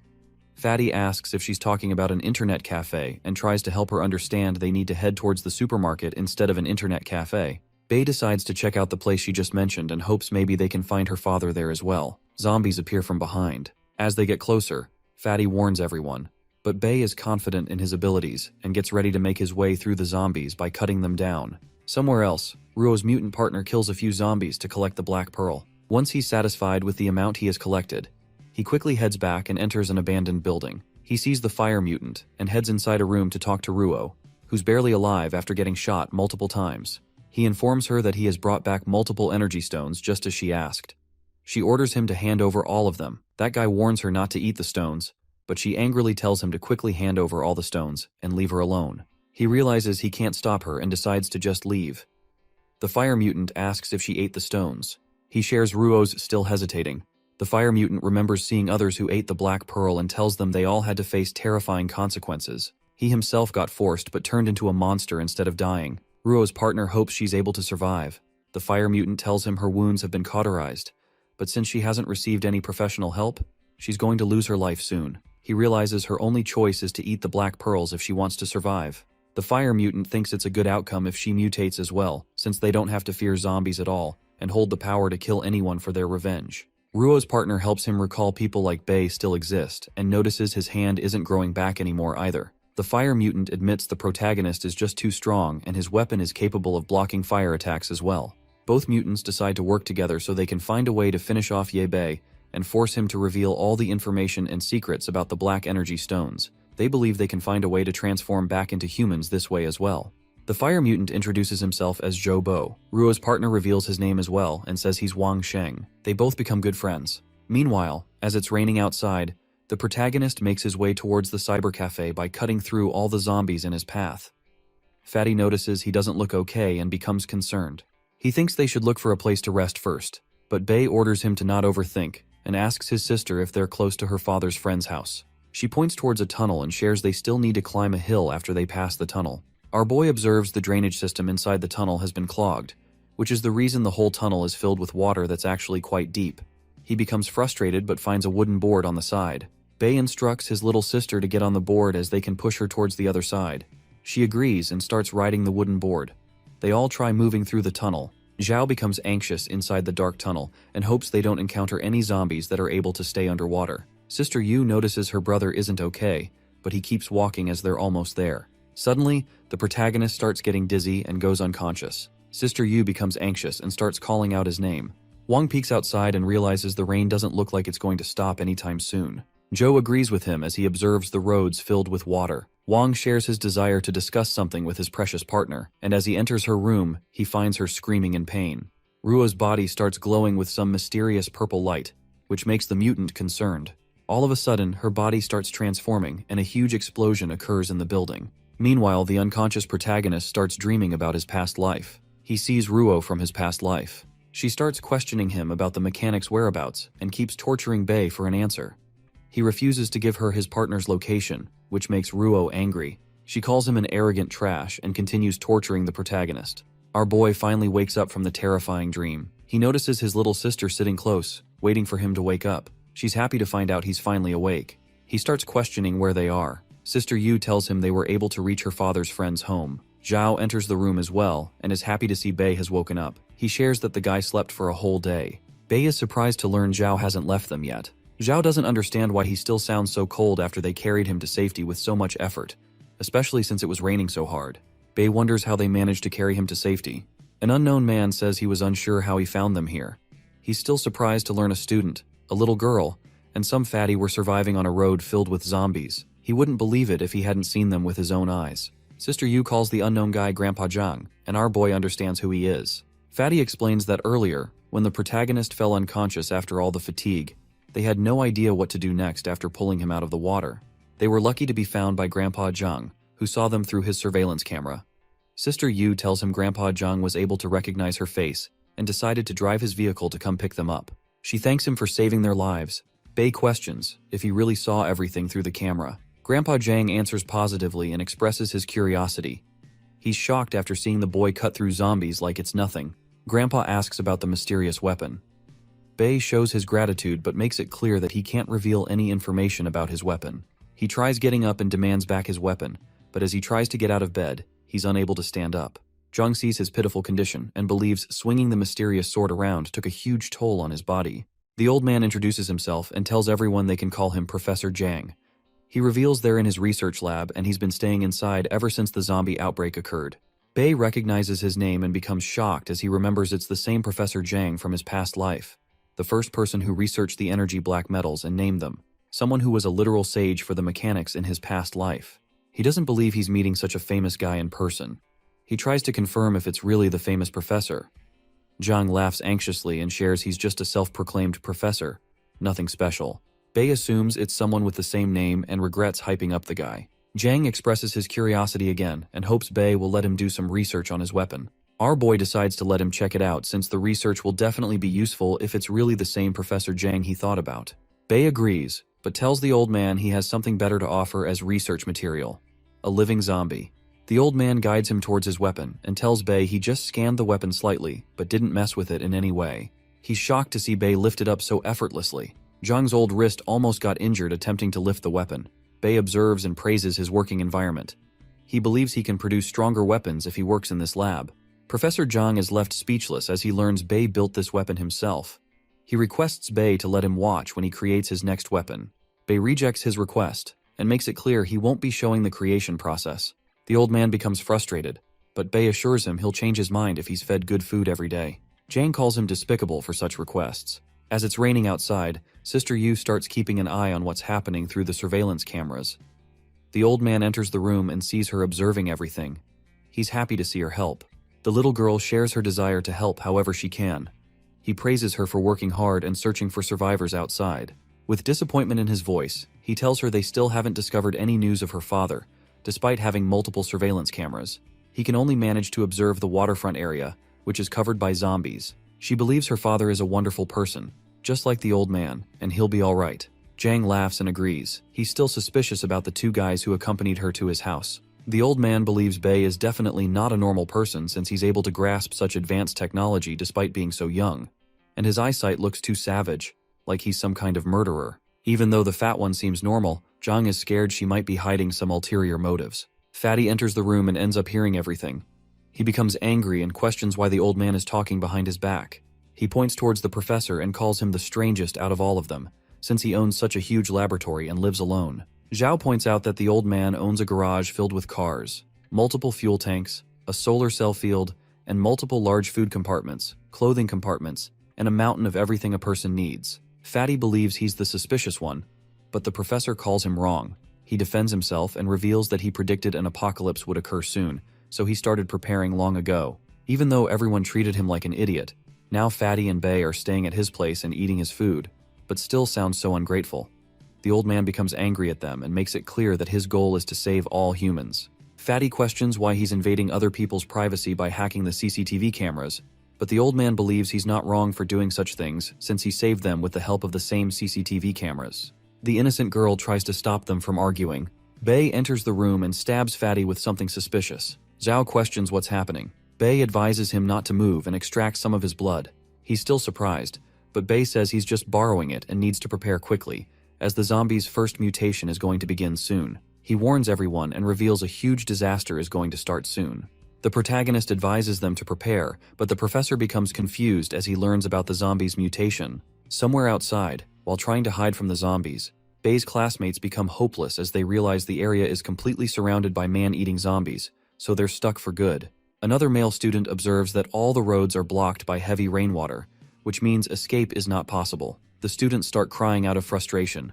Feng wishes they knew where Bei was. He believes the building contains no food, which means they will definitely die soon. The guy remembers there is still a way to survive. He pulls out the black energy stones he collected earlier and shows them to his classmates.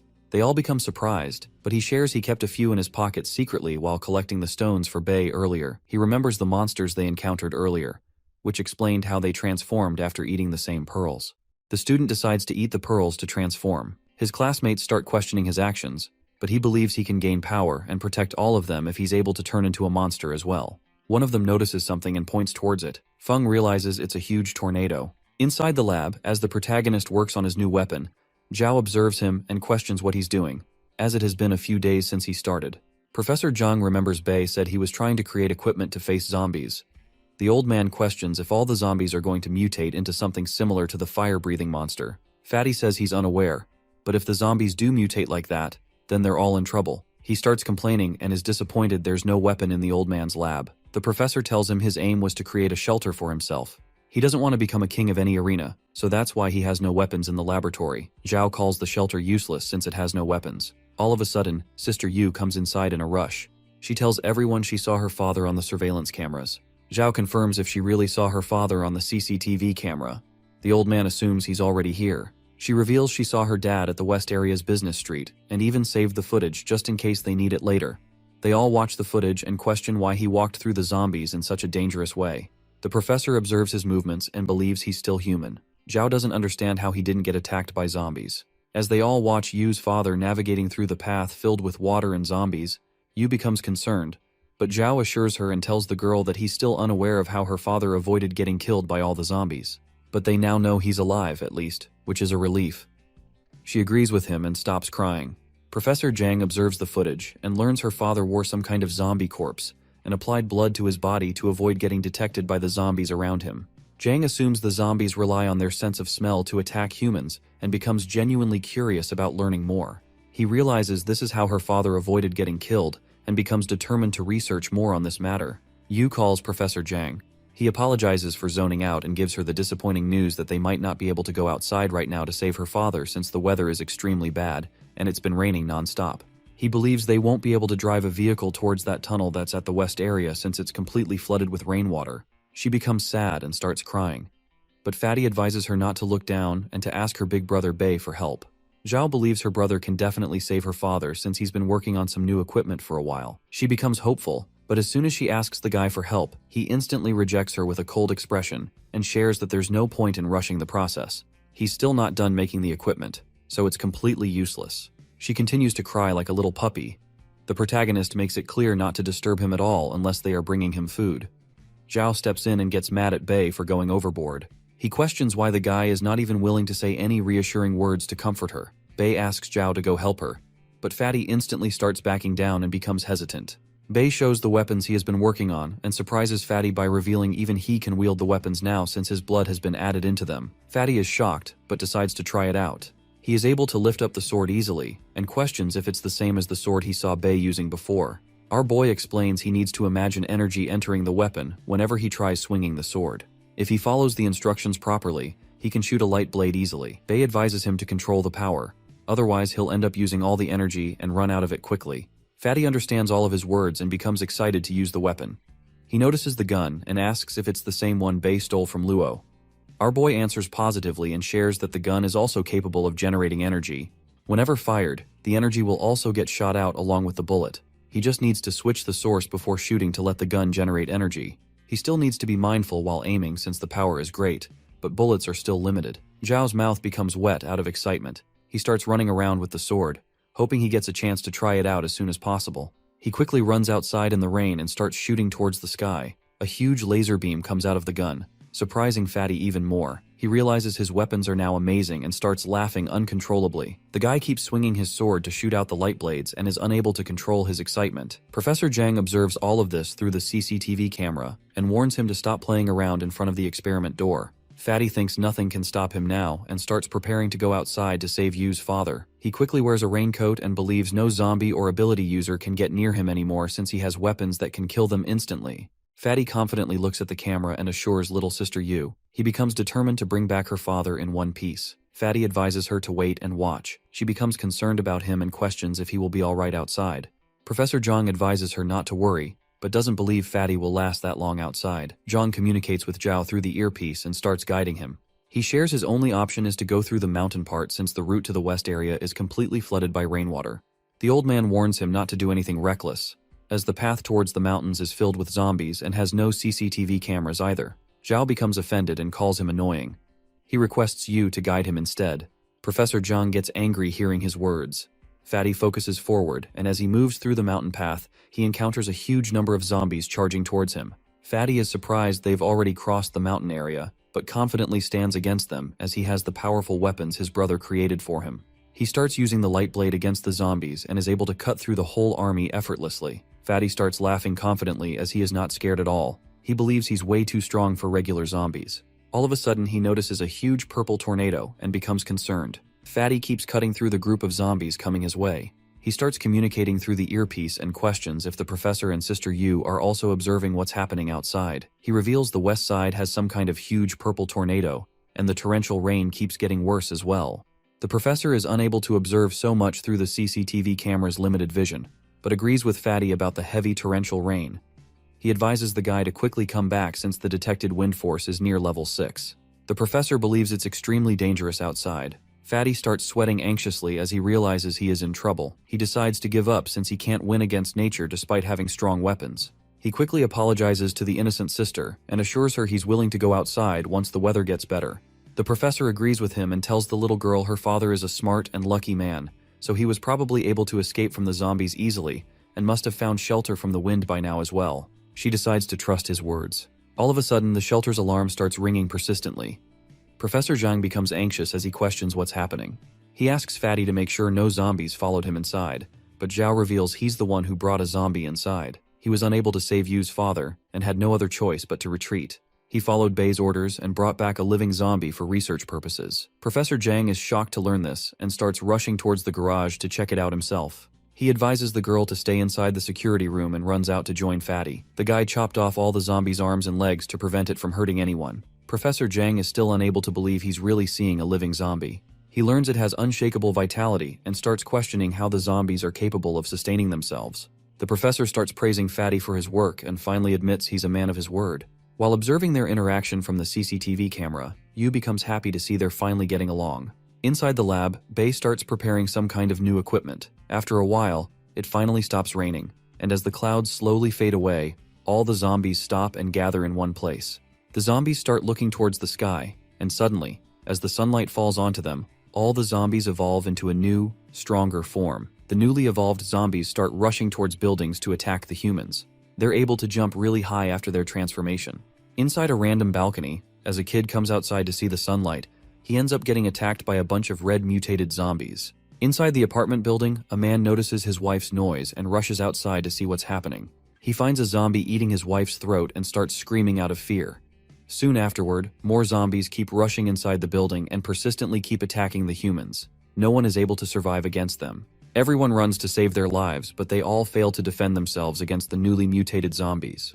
Bei's classmates get attacked by the red zombies as well, and as they all try to run inside, the monsters catch up to them and almost take their lives. A mutated human intervenes and takes care of all the red zombies effortlessly. He kills the zombies and removes the black metal stone from inside their brains.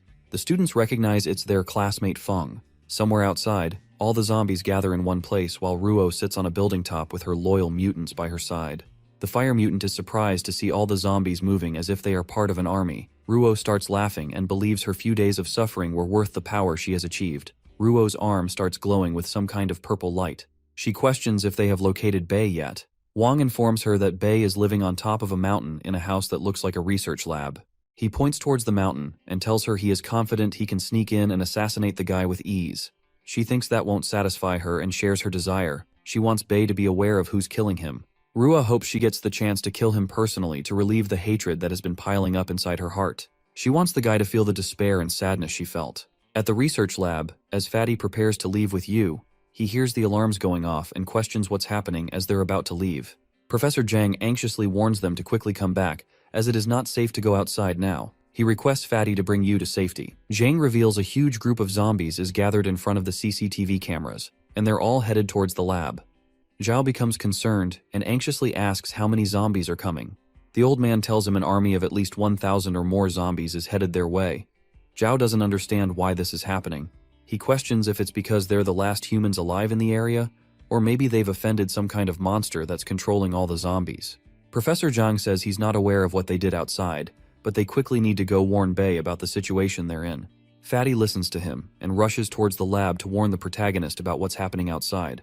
He knocks on his door and shares that there's an army of 1,000 zombies headed their way. Our boy remains unfazed and tells Fatty he already knows about the situation through Professor Jang. Zhao anxiously asks if he's confident they can defeat all the zombies, but Bei disappoints him by sharing he's still not prepared for the situation yet. Fatty starts getting worried. He begs Bei to stop joking around and makes it clear he won't be able to win against 1,000 zombies, even in his dreams, if he goes out on his own. Bei remembers he warned them about the situation long ago and was hoping they'd prepare. The situation has progressed faster than he was expecting it to. And now that the virus emergencies are also beyond his expectations, his only choice is to rely on Fatty and the professor. He believes Professor Jang is capable enough of solving the whole problem. Zhao becomes frustrated and makes it clear they don't have any time to waste. Bei remains silent and doesn't give any words of assurance. Zhao is unable to control his frustration and leaves the laboratory in anger. He realizes he can't rely on anyone in such a situation and starts climbing a tower to observe the zombies from above. As he reaches the top, he's shocked to see the huge number of zombies gathered on the mountain. Zhao starts sweating anxiously and doubts the shelter's walls can stop so many zombies. He believes it will become troublesome if the monsters end up gathering around the wall. The old man observes Zhao through the CCTV and questions what he's trying to do. Fatty enters the car and requests the professor to open the door, as he wants to go outside and block the zombies' path himself. He orders Jang to think of a plan to solve the situation in the meantime, and says if he ends up dying against the zombies, they should escape somehow and abandon the shelter. Yu tries to stop him, but he doesn't listen and drives his car outside the shelter's walls. Zhao is not confident at all, but still determined. He aims towards the zombies and starts blasting energy bullets. He's able to kill many zombies with a few bullets and starts laughing as he realizes he doesn't even need to aim properly. Fatty keeps shooting persistently to take care of the zombie army alone. Ruo observes what's happening from a tower. Wang shares he wasn't expecting the enemy team to have such strong weapons. He believes their victory won't be easy. Ruo, with a smug smile, thinks Bei won't last that long against such a huge army. Fatty persistently keeps shooting the zombies and is able to destroy a huge number of them. But more and more zombies keep appearing. He becomes a bit hopeless as he notices the army keeps getting bigger. Out of nowhere, he gets attacked by a huge blast of flames. While observing the battle through CCTV cameras, Yu and the professor become concerned about what's happening. Zhao is able to survive, and as he crawls out of the damaged car, he notices he's facing the fire mutant. He starts gritting his teeth in frustration as he realizes he got attacked by the fire mutant from behind. Zhao confidently starts shooting bullets and makes it clear he's not afraid of the monster this time. The monster is able to dodge his energy bullets and starts spitting more and more flames to finish Fatty off. The car blows up as Zhao saves himself from the flame attacks. He starts aiming properly and shoots more energy bullets. The fire mutant is unable to face someone with such strong weapons and runs away to save itself. Zhao yells and orders the mutant to stop, but quickly realizes more zombies are coming his way, so he has no time to waste. He starts destroying them with the special gun. But Professor Jang, while observing everything, advises him to return as soon as possible. He believes Zhao won't survive if he gets surrounded by the army of zombies. Fatty assures him he's already aware of this, and starts running as he realizes it's a trap. Suddenly, the other mutant decides to join the fight. Wang attacks Zhao from behind with his sharp nails, but Zhao is able to barely dodge. Fatty shoots a few bullets but fails to land a single hit. He quickly gets up and starts swinging the sword against the mutant to defend himself. He's able to stand his ground against the mutant. Wang can't believe Fatty is a lot more agile than Yabei. He starts shooting more bullets as he tries to kill the mutant. Wang ends up stepping back to save himself from all the energy attacks. Fatty starts celebrating his victory and makes it clear he's not scared of anyone. Ruo, while observing everything from the tower, starts using her powers to command the zombies. Her eyes start glowing as she orders the zombies to charge towards Fatty. He notices the whole army running at him but becomes confused.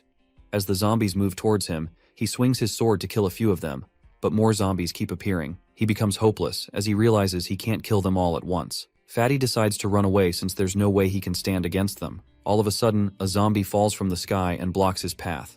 He becomes confused and questions why zombies are falling from the sky. Fatty tries saving himself, but more and more zombies start falling from the sky. Wang uses his mutant powers to persistently throw the zombies towards Fatty. The zombies keep piling up, and Wang draws more and more zombies towards Fatty. He shoots and destroys the zombies falling from the sky and continues running to save his life. Fatty becomes hopeless and starts yelling out for help. Another zombie comes flying at him and ends up grabbing the guy by his leg. He realizes he's about to get bitten and quickly kills it with his sword, but ends up falling in the process. Fatty is relieved he didn't get turned into a zombie, but notices the army is charging towards him, and the zombies are much closer now. Zhao anxiously wonders if he should shoot them, but understands he might get caught up in the explosion if he shoots from such a distance. He becomes hopeless as he has no energy left to swing the sword either, but all of a sudden, a huge wave of green light covers the whole ground. Fatty becomes surprised as he doesn't understand what's happening. The mutants are shocked to see the green light as well. All the zombies get swallowed by the green light instantly, and Bei finally appears on the battlefield. He is able to take care of all the zombies with his exoskeleton equipment. Zhao is relieved to see Bei finally intervene while wearing an exosuit. His face becomes brighter. Professor Jang and Yu start celebrating as well, seeing the protagonist join the fight at such a critical moment. Fatty finally understands why Bei was so busy these past few days, and assumes he was preparing this equipment. He calls it amazing, and becomes hyped up. The protagonist warns him to keep his guard up and orders the guy to take care of all the zombies on the left if he still has energy left. Bei becomes determined to kill all the zombies on the right to prevent them from surrounding the shelter's walls. Zhao understands his instructions and starts brimming with more confidence than before. He believes they can win this and starts attacking the zombies without any worries. Our boy starts flying using the exoskeleton's powers and smashes a few zombies as he lands back on the ground. He's able to effortlessly destroy them with the new equipment. Our boy persistently attacks them with the green light. Zhao observes him and admits he's amazing. He hopes Bei makes him a similar suit after they are done harvesting the black pearls once the battle is over. He becomes motivated and starts slashing through the zombies effortlessly. Ruo and her mutant partner observe the whole battle from the top of the tower. Wang can't believe our boy was able to best them by making more powerful equipment. He doubts they can get close to Bei now. Ruo becomes frustrated and challenges the protagonist. She thinks a metal suit won't be enough to save the guy from her. As the boy fights through the zombies, he's able to effortlessly destroy the army using his new exoskeleton. While observing all of this from the CCTV cameras, Professor Jang becomes shocked and questions how Bei was able to come up with such an invention that shouldn't be possible in this era. He admits the exoskeleton is extremely strong and is unable to believe Bei was able to build such a thing from scrap parts in the lab. Yu reveals Bei makes all of his equipment using the black beads that come from a zombie's brain. Professor Zhang doesn't believe her words, but she explains the pearl feels like some kind of metal and is probably formed near a zombie's pituitary gland. Professor Jang is shocked to learn this and questions why Bei would hide such important information from him. He starts rushing towards the experimental lab to check on the zombie Zhao brought back earlier. He advises the girl to keep observing the fight through the CCTV camera in the meantime. She understands his instructions. Outside, Ruo becomes serious and starts using her powers to command a huge army of zombies. She orders them to kill her enemies. Zhao notices the second wave of zombies and compares it to an earthquake. Bei orders him to stop overthinking and focus on just killing the zombies. All of a sudden, the zombies start jumping toward the protagonist. They get near him and self-destruct. Bei is barely able to save himself from the unexpected explosion. Ruo warns him to prepare himself, as she is about to crush him to death. Bei steps back to defend himself and is surprised to learn zombies are capable of self-destructing. The zombies surround the protagonist and start exploding. Wang observes the fight carefully. The fire mutant realizes they're completely useless, as the fight is on a completely different level for them to join in. Wang remembers their leader ate 7 black power stones to gain such powers. He recalls seeing her body reform and split constantly over the past few days, and doubts anyone can handle such pain. Wang believes she was able to survive because her hatred for Bei is extremely strong. Zhou questions if eating more black pearls is better, since she gained her powers after consuming 7 of them. Wang doesn't understand the whole process either, but tells Zhou he's not willing to go through such a horrible experience. He doubts she's still herself after going through such torture. Ru keeps controlling the zombies and orders them to explode onto the protagonist. Our boy is barely able to keep up, but he finally realizes the zombies are being controlled by someone. He steps back to save himself and quickly shoots a green blast toward the tower. Rua is unable to dodge the unexpected attack and starts falling from the tower. Her mutant partner becomes concerned, but she's able to save herself from hitting the ground using her mysterious powers. As soon as she lands, Bei gives her no time to catch her breath and starts blasting more energy attacks toward Ruo. She's barely able to save her life by using all the zombies as a shield. Our boy doesn't stop and throws a punch, but she's able to get away. He gets ready to attack again, but Ruo starts using her mysterious powers to save her life. She's able to stand her ground against his powerful exoskeleton equipment for a few seconds, before he finally catches her and pins her down on the ground. The protagonist holds her down and starts questioning how many black pearls she has consumed, since even bullets have no effect on her anymore. She grits her teeth in anger and tries using her powers to free herself, but our boy steps on her arm to stop her. She starts screaming in pain. He remembers losing an arm because of her torture in his previous life. Bei is determined to have her pay for what she did to him. Out of nowhere, he notices a mutant sneaking up on him from behind. Wang orders the protagonist to let go of his precious leader, but he doesn't listen and tries throwing an energy blast. He keeps shooting energy attacks persistently, but Wang is able to dodge all of them. Wang pounces at Bei to try freeing his leader, but our boy hits him hard with his exoskeleton suit. Without giving him a chance to catch his breath, he gets blasted by energy attacks as well. Wang Sheng goes flying away. The fire mutant observes the fight and assumes Wang has died. Seeing his leader has also been captured, Zhou admits there's no way they can win anymore and decides to escape. Rua tries freeing herself, but nothing works against Bei. He believes she might be the chosen one since she was able to remain human even after eating so many black pearls. He decides to finish her off now since it's possible she will create more trouble if she ends up surviving. He tries to squish her body with his exoskeleton. She screams in pain, but all of a sudden the zombies behind her transform. Bei is shocked, and it's hard for him to believe zombies turned into rank 1 mutants this quickly. Sister Yu warns the protagonist about the horrible situation and shares that the zombies have completely surrounded the shelter walls. Even though Zhao is doing his best, an army of zombies has broken through and is entering the shelter. Seeing the situation of the fight change so quickly, Ruo starts laughing and hopes all her enemies die and turn into her zombie slaves. The protagonist grits his teeth as he realizes he has no time to waste on her. He throws Ruo away and starts using his exoskeleton to quickly return and save the shelter walls. Zhao, while fighting, runs out of bullets to shoot. Seeing the place filled with zombies, he becomes a bit hopeless, but continues to fight using his sword. Suddenly, a mutated zombie pounces at Fatty. He's able to notice its presence in time and tries defending himself with the sword. He questions if he's facing some new ability user. Fatty tries slashing the new zombie with his sword, but it doesn't do any damage. He realizes he's in huge trouble as he sees all the zombies around him transform into stronger mutated forms. As the number of zombies keeps increasing, Fatty tries fighting with his sword, but quickly realizes it's completely useless against the mutated zombies. He tries to run away and remembers these are the same rank 1 mutants Bei warned him about.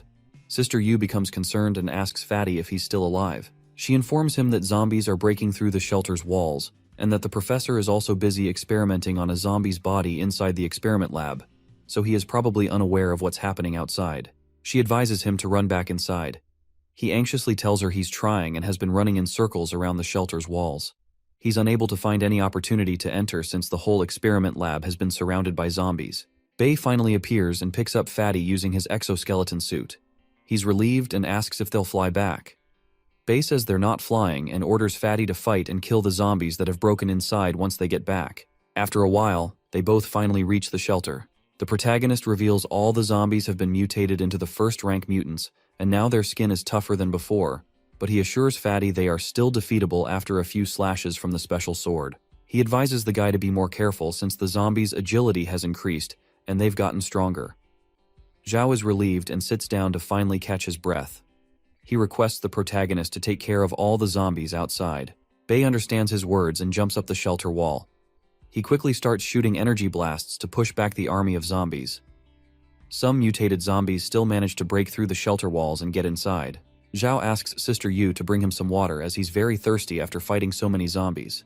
He finally notices the zombies that have broken inside and tries using his sword to defeat them. It's harder than before, but after a few slashes, he's able to pin down the mutated rank 1 zombie. He keeps slashing it and tries to see how long it can survive. Yu comes outside and brings Fatty the water he asked for. She asks if he's doing okay. She notices he just finished defeating the new mutated zombie she saw through the cameras. Fatty giggles and starts digging its brain. He finally pulls out the bead and notices it's red. Inside the experiment lab, Professor Jang finds the black pearl and notices it's shining with some mysterious green light. He questions if humans are turning into zombies because of this bead, or if it's something that forms after a human turns into a zombie. He's curious about the secrets the black pearl holds. Outside the shelter, Bei fights off all the zombies using his exoskeleton suit, and after a bit of struggle, he finally finishes killing off the whole army of zombies. He announces they can come outside and harvest the beads as he is finally done killing all the zombies. He enters the shelter. Zhao praises him for his efforts and thinks he's very efficient at killing the monsters. Bei says he's still not satisfied and would have finished the job quicker if his equipment was perfect. Zhao peeks outside and becomes astonished as he sees a mountain of zombie corpses. He questions how long it's going to take to clean such a huge mess. Fatty excitedly requests the protagonist to make him a mecha suit as well once he's done collecting all the beads. Our boy is too tired for his nonsense and decides to think about it after he wakes up from his nap. Professor Jang stops him and demands Bei to reveal all the secrets about the Black Pearl before he goes to sleep. After hours of harvesting the leftover beads, Zhao becomes tired but continues as there's still a lot more to go. He's easily able to dig out the Black Pearl since the zombies have been burnt. Zhao starts feeling depressed, digging them out alone. Inside the experimental lab, Professor Jang finally understands that the source of energy for zombies is the Black Pearl. Bei explains that a bead is formed after a human transforms into a zombie. Zombies can also absorb sunlight using some ability that's similar to photosynthesis. This ability enables them to gather more energy into the Black Pearl. Professor Jang becomes more curious and shares that he didn't find any chlorophyll or corresponding enzymes. Even though the bead itself shines with a green light, he was able to find some things he had never seen before. Some mysterious active metal helps form the bead inside the zombie's brain. The metal starts showing a strong reaction whenever light shines on it, or it gets heated. The black pearl also has a strong affinity for blood and metals. Bei confirms and reveals that it especially has an affinity for human blood. This is the reason why the zombie virus is able to spread faster through the human body compared to animals and plants. This is why only humans are transforming into zombies. He also reveals that after receiving sunlight for a long period of time, zombies are able to go through a stage of mutation. Professor Jang finally understands why the zombies wander around the city lazily during the day and even stand still most of the time, just so they can photosynthesize, becoming the most active during the night. It's because they start accumulating energy for mutation during the day. The professor questions how the zombies manage to run around even during the daytime today. The protagonist tells him it's because the zombies were being controlled by an ability user. The professor anxiously asks if he's talking about the Fire and Thorn mutant. He doesn't understand how they were able to lure and control such a huge army of zombies. Bei shares that they consumed black pearls and turned into ability users, but the person who is able to control the zombie army is someone else. It's a new high-ranking mutant, the representative of his class, Ruo Shi. Professor Jang doesn't understand how the human body is capable of consuming a black pearl. He questions if it's some kind of transformation pill to gain superpowers. Bei tells him that despite researching it for a while, he can only confirm that humans end up mutating whenever they consume the metal. Since the ability users hold immense power and are a threat, it's best to kill them whenever they are discovered. Professor Jang becomes confused and questions if there's a possibility that zombies will mutate into rank 2 as well. After learning about ability users and high-ranking ability users, the professor is unable to make sense of the information and decides to take his time to figure everything out. He questions how Bei knows so much about their situation. Jang asks if he learned all this from his school. Our boy assures him he will reveal everything later, but decides to keep it to himself for now, since it's more meaningful if the old man does his own research. The professor is unable to hold his curiosity and requests Bei to let him research his weapons. Bei gives permission, but makes it clear he needs the exoskeleton later. The protagonist orders everyone not to disturb him and falls asleep on the couch. Professor Jang understands his instructions and leaves. The innocent girl observes Bei while he's sleeping. She wishes she could ask him to help her find her father, but understands he's too tired after fighting so many zombies all day. She decides to let him rest and puts a blanket on our boy. Yu starts crying as she misses her father a lot. Outside the shelter, as the sun starts setting, Fatty stops digging after getting extremely tired and wishes there was a machine that could automatically dig out the zombie brains. He picks up his shovel again and starts digging as he remembers the protagonist promised he would make him his own exoskeleton suit. This motivates him to work more, and he starts working hard to lose weight as well. The fire mutant observes him from a distance and accepts that it's all over for him. He never expected the enemy to be capable of killing thousands of zombies within a single day. He assumes his partner and leader have been killed and questions what he should do now. The fire mutant wishes he could surrender but knows Bei won't hesitate to kill him, as he looks like a monster. He remembers the zombies went through some insane transformation and can't even be controlled by Ruo anymore. The zombies started attacking Joe, and he ended up using all of his energy just to survive against them. The fire mutant burned all the zombies to death. He knows he won't be able to survive for long since the zombies are turning more ruthless and troublesome after undergoing the mysterious transformation. He decides to dig out more black pearls and consume them to get stronger. He believes he might even be able to turn back into a human after consuming the stones. Suddenly, the fire mutant notices another mutant on top of a tree. Joe becomes curious and asks who he is. Feng signals him with his hand and starts running away. The fire mutant tries to stop him and starts chasing behind the new mutant. As the night falls, Zhao and Sister Yu fall asleep on the couch. Yu wakes up for some reason and realizes her brother is missing. Bei starts working on the equipment inside the experiment lab in the middle of the night. Yu's father notices many dead zombies on his way towards the convenience store. He enters his old place to check on his daughter. The guy reads a note left by Yu that says she went outside to find him. He becomes concerned and wonders where his daughter went. Zombies start marching outside. Yu's father uses a cape to disguise himself and goes outside to join the zombies. Meanwhile, at the old man's shelter, Zhao finds the amazing new vehicle Bei built for him. He becomes astonished and starts inspecting every part of it. The guy finds out it's an armored vehicle that looks completely different from normal cars. He falls in love with it and questions if the protagonist used the black gold pearls he dug out yesterday. He wonders if the new car can also transform into some kind of exoskeleton suit. Our boy advises him not to overthink it and shares that it's not built to transform into a mecha suit. It's just a vehicle made especially for him since he is best at driving. He also shares that he made the car using 21-17 black gold and 12 rank 1 mutated zombies red black gold, which is why it's extremely strong, and it's Fatty's responsibility to drive it properly. Zhao asks permission to try the vehicle out and shows his gratitude to the protagonist for the amazing vehicle. Bei lets him get in so he can become more familiar with the vehicle and instructs him to get prepared as they are about to leave soon. Fatty assumes they are going to leave to find the innocent girl's father. He becomes excited. Sister Yu appears from behind and requests everyone to wait for her. She wishes to go along with them, but the protagonist warns her about the rank 1 zombies outside and believes she's not capable enough to survive. He makes it clear he has no time to babysit her, but she helps him remember he promised to take her with him if she acted properly and waited for a few days. She thinks it's her responsibility to go personally since it's her father they're trying to locate. Bei doesn't change his decision and makes it clear that if she continues being stubborn, he will lock her up inside the experiment lab. The innocent girl starts crying and becomes concerned about her father. Zhao watches them and becomes angry. He questions why Bei keeps making the little girl cry. Despite not being her real brother, he shouldn't make her cry all the time. Professor Jang appears and tries to comfort the little girl. He asks her not to cry with a smile and shows her something he fixed. She recognizes the drone that broke earlier. The old man shares that he repaired the drone using the black gold found inside zombies. Usually the batteries inside drones are not very reliable and are unable to provide enough energy to fly a drone far away. But after using the black gold, the drone's battery life has improved a lot, and now it's able to guarantee the stability of communication and is capable of flying far away. He excitedly tells her she can use the drone and activate it anytime she wants to increase the field of vision. The drone can also be attached to the vehicle. The innocent girl thanks him and stops crying. Professor Jang believes she can stay in the monitoring room and help the guys search for her father using the drone.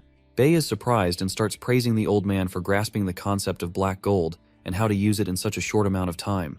Professor Jang starts smiling and confidently says he's capable of this much, even though he's not a real professor. Bei orders Fatty to get ready as they're about to leave soon. Zhao signals him and assures everything is ready. Bei leaves the air vision to Yu and instructs her to stay in touch at all times. She advises them to be careful and becomes determined to help them using her drone. Fatty excitedly steps on the accelerator and starts driving the new vehicle. As they leave the shelter, Zhao starts praising the car and admits it's really amazing. He starts speeding and goes right through the vehicles on the road without worrying. He laughs confidently as he's now able to make his way through the wrecked vehicles easily, and now they can travel across the bridge with ease. He doesn't even need to slow down to avoid other cars blocking the bridge. Bei remembers seeing Yu's father on the CCTV footage. He believes the guy is probably somewhere close, so they just need to search through the whole area properly. As they drive through the city, Zhao is surprised to see there are no zombies on the streets. He wonders if they were all lured to the research lab and got killed by Bei. Out of nowhere, the mutated red zombies surround the car and start pouncing onto its top. Zhao becomes worried and starts panicking. He tries driving the car, but the rank 1 zombies block his vision. He quickly asks the protagonist if there are any weapons in the vehicle.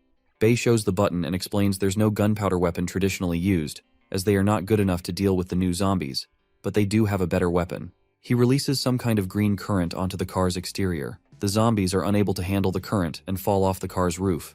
As they all get wiped out, Fatty becomes astonished. Bei believes no human can survive in such an area since it's filled with rank 1 mutated zombies. He orders Fatty to drive faster and leave. As they both leave the area in their new vehicle, a blonde-haired guy watches them from a building's rooftop and becomes interested in Bei. After a while, Bei and Zhao reach their destination. Fatty remembers it's the place they all saw in the surveillance camera footage of Yu's father. He wonders why it's so quiet. Bei orders Fatty to send out the drone and instructs Yu to start controlling it, check the upper floor of the mall, and start searching around for her father. Yu, inside the monitoring room, understands her instructions and begins controlling the drone. She flies it outside and observes that all the upper floor's rooms are completely empty and have no traces of humans in them. She recalls seeing her father walk in this direction but is unsure if he took a break in this building. Fatty faces the protagonist for more instructions. He decides to sleep since he's tired and hasn't slept enough the past few days. He gives Fatty permission to go out and search the houses on the ground floor himself if he has the spare time and falls asleep. Zhao thinks it's safer to stay inside the vehicle, so he decides to activate the car's horn to signal her father. If he's inside, he will surely run out to see what's happening. As he starts using the horn, zombies become alert and start moving towards the protagonist's vehicle. Yu quickly warns Fatty about the zombies. He's surprised to learn zombies are still gathered at such a place. He thinks it's a perfect opportunity to test out all the weapons that are installed in the car. He presses a random button, which activates some sharp spears, and as he runs the car through the zombies, they all get crushed, and some die because of the activated spears. Fatty starts enjoying it and presses another button to see what happens. The car starts shooting out 2 laser beams, which are extremely destructive, and blow up the nearby buildings. Zhao is left speechless as he sees the place explode. Yu warns him to be more careful and stop destroying the nearby buildings, as her father could still be inside one of them. Fatty understands her words and decides to keep a low profile instead. He hesitates to press the next button and hopes it's less destructive. A shredder gets activated, and as he drives towards the zombies, they all get sucked inside the shredder and get minced. After a few zombies die, the car's display shows that black gold has been collected. Jay reads this and realizes it's like an automatic zombie thresher. Zhao starts screaming out of excitement and tries hugging the protagonist for inventing something so amazing. Our boy becomes annoyed, but Zhao is unable to control his excitement and starts praising the protagonist for what he created. Yu observes Fatty's stupid behavior and questions if it's alright for him to be like this when there are zombies around. All of a sudden she notices something. While the dudes are fighting each other in the car, she signals them and shares that she finally found something. Yu quickly tells them she has found her father's car. She shares the images of the car and explains it's only 500 meters away. Zhao becomes alert and requests Yu to guide them towards the car. Yu slowly takes the drone towards the car and observes there's no one inside of it, and the front has been damaged. She assumes something happened to her father after he came back with the goods. Bei orders her to check if her dad left a note behind. He believes the guy probably didn't go too far in such a short time. Suddenly, Yu starts panicking after finding her dad's vehicle. She questions where he is and starts feeling weird. Professor Jang enters the monitoring room and becomes concerned. With a worried expression, he asks what's wrong, but she doesn't answer back and falls unconscious. The old man becomes worried, but she doesn't wake up. Xiao gets out and starts inspecting the car. He goes through the boxes. Bei asks the professor if Yu is alright. The old man shares that she ended up fainting due to her illness. It's because she easily gets distracted, and this time she forgot to take her medicine. But luckily, he saved the girl in time. He feels pity for her, and believes her father was working really hard just to keep the innocent girl alive. He makes it clear he won't be able to treat a leukemia patient, and it's even harder to find a doctor who can help her since they're in an apocalypse. Bei becomes silent. Professor Jang asks if he's aware of the Universal AI Sure Hospital's location. He orders the boy to retrieve some medicine and equipment from the hospital building, and assures Bei he will try his best to treat the girl's illness. Our boy agrees. Zhao comes back and tells the protagonist there's nothing useful or any hidden message in the car. He believes Yu's father ended up running away in a hurry, and that's the reason he didn't even bother taking the goods with him. Zhao found something strange. He shows a black box and shares that he found multiple similar boxes inside the car. They have no logos or descriptions on them, and there seem to be some mysterious pills packed inside of them. He wonders what kind of things Yu's father is selling in his convenience store. Bei assumes it might be Yu's medicine and thinks it's best they bring it back with them so the old man can take a look. Fatty asks what they should do next and questions if Yu is doing fine. He's concerned about her father, but Bei orders him to start driving towards the AI Shear Hospital as they need to retrieve the medicine Professor Jang asked for to help treat the innocent girl. They both decide to move. Professor Jang assures them he'll take good care of Yu and the experiments on the zombies, but makes it clear he won't be able to help them and control the drone. He advises them both to be careful and shares they can still communicate through the headphones. Zhao is disappointed to learn the girl has leukemia. He realizes this is why she kept fainting, and Bei was so worried he didn't let her accompany them either. Fatty becomes worried and believes she might still not survive even if they give her all the medicine. Bei orders him to shut up and focus on driving. He knows the city is going to die off completely, and in 2 years most of the supplies in the city are going to be occupied by zombies. With the current situation, it seems this will progress faster than he was expecting. Bei doubts he can change anything and wonders if it's just better to let the innocent girl die so she doesn't have to live in such a miserable world. Somewhere else, Joe gets injected with some mysterious green substance, and with its help, his arm finally grows back. He tests it out and finds out his powers have been regained as well. The mysterious blonde-haired guy learns Joe is a fire ability user. The fire mutant thanks him for the magical potion and questions which organization the guy belongs to. He reveals he is from an organization that specializes in gathering only ability users, and their aim is to create a new paradise where ability users can live peacefully. Ju is impressed to hear this and questions if the guy is also an ability user. He answers positively and shares that there are many like him in the group. Joe hopes he can become something similar. The mysterious guy assures him he can and shares that whatever he's doing is for a carefree and happy new world for the ability users. Meanwhile, Fatty and the protagonist finally reach the hospital. Jay reads the graffiti that says it's private territory and it's dangerous, so do not enter. Fatty is annoyed to see it's occupied by people already. Bei appears in his exoskeleton suit and believes it's a good strategic location, but since they are only here to collect the medicine, they shouldn't worry about such stuff. Zhao understands, and as they both enter the hospital, Fatty is surprised to see no one inside the building. He wonders why it's so quiet and becomes suspicious as he realizes there are no zombies inside either. He assumes the people ended up escaping, or they're all hiding somewhere. It might even be a trap. Bei decides they should both split up and go look for the medicine separately. Fatty agrees, and as he moves through the hospital building, He remembers that a hospital is a place he hates the most. His liver starts shaking as he smells the disinfectant every time he needs to come to a hospital. Suddenly, Zhao smells something strange, similar to the disinfectant. He thinks it's also similar to some kind of fruit and ends up dropping unconscious after inhaling the air for a few seconds. The protagonist tries communicating with Fatty through his headphones but gets no answer. He wonders what happened and becomes concerned about Zhao. All of a sudden, he smells something and realizes the air is dangerous. Bei quickly pulls out a face mask to avoid the dangerous air. He destroys the ceiling using his exoskeleton suit and finds the source that's producing the dangerous air. He quickly warns Zhao to leave the hospital as soon as possible since it's a trap. As he tries running back to escape the hospital, our boy notices someone and attacks her with his mecha suit. The mysterious pink-haired girl stands unfazed despite seeing an attack coming her way. The protagonist stops his punch and doesn't hurt her. She starts observing the mecha suit and finds it astonishing. She believes it was made using the pearls inside a zombie's brain. The girl requests Bei to help her meet the person who created the equipment. She assures him she'll always be grateful, but Bei doesn't listen to her and questions who she is. He asks about her identity and wonders if she's an ability user. Judging by her aura, he realizes she's just a normal girl. The mysterious pink-haired girl introduces herself and shares her name is Tang Tang. She's a sweet genius doctor and knows a lot about medicine. Bei questions if she's the one behind the poisonous gas in the hospital. He also asks if she consumed any black pearls. She reveals she's the one behind the poisonous gas, and she released it because it helps her drive away all the zombies and immobilize any intruders. She's surprised to learn zombie pearls can be eaten as well.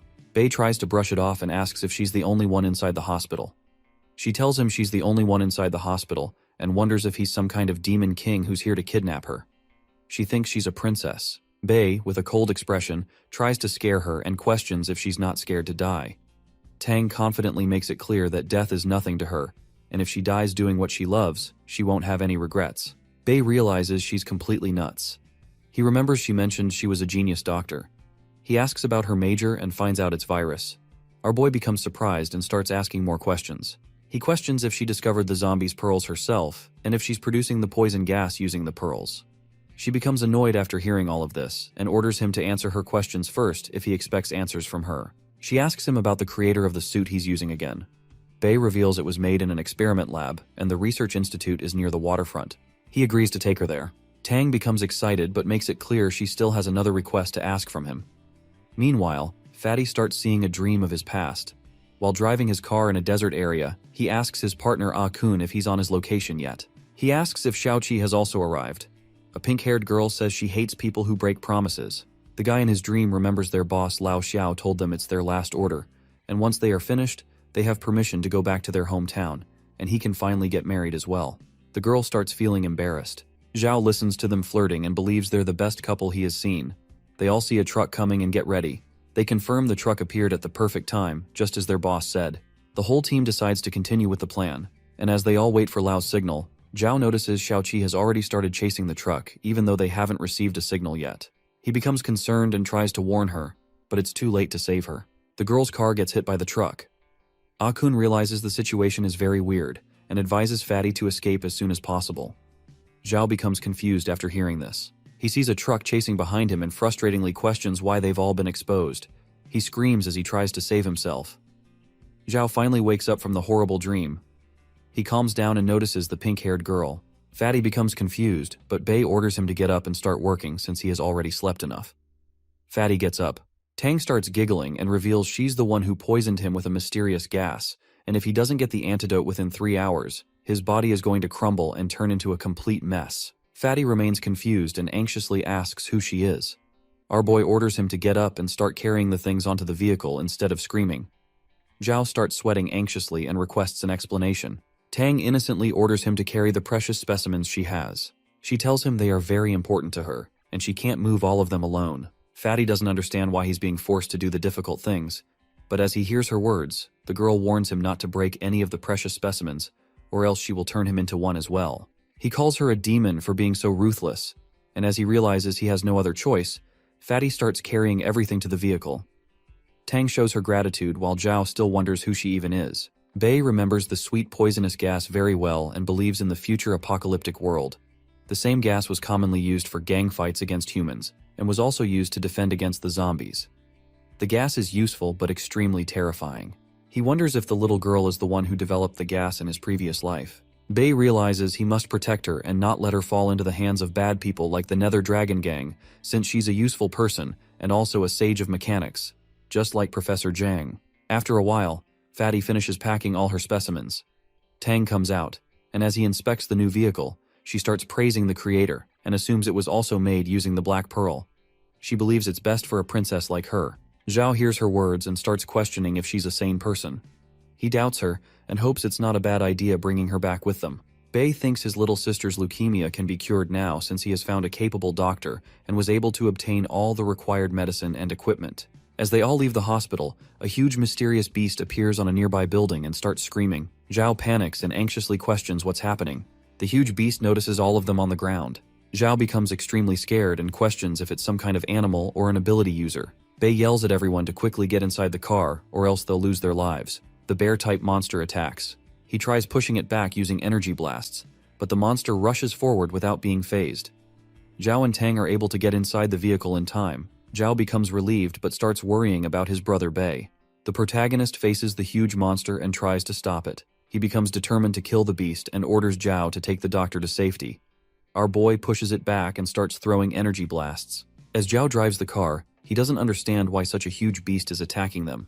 Tang reveals the huge monster has been moving around this area for a while, and it's the reason why everyone is trying to avoid going outside. Fatty becomes frustrated and questions why she didn't inform them about the situation earlier.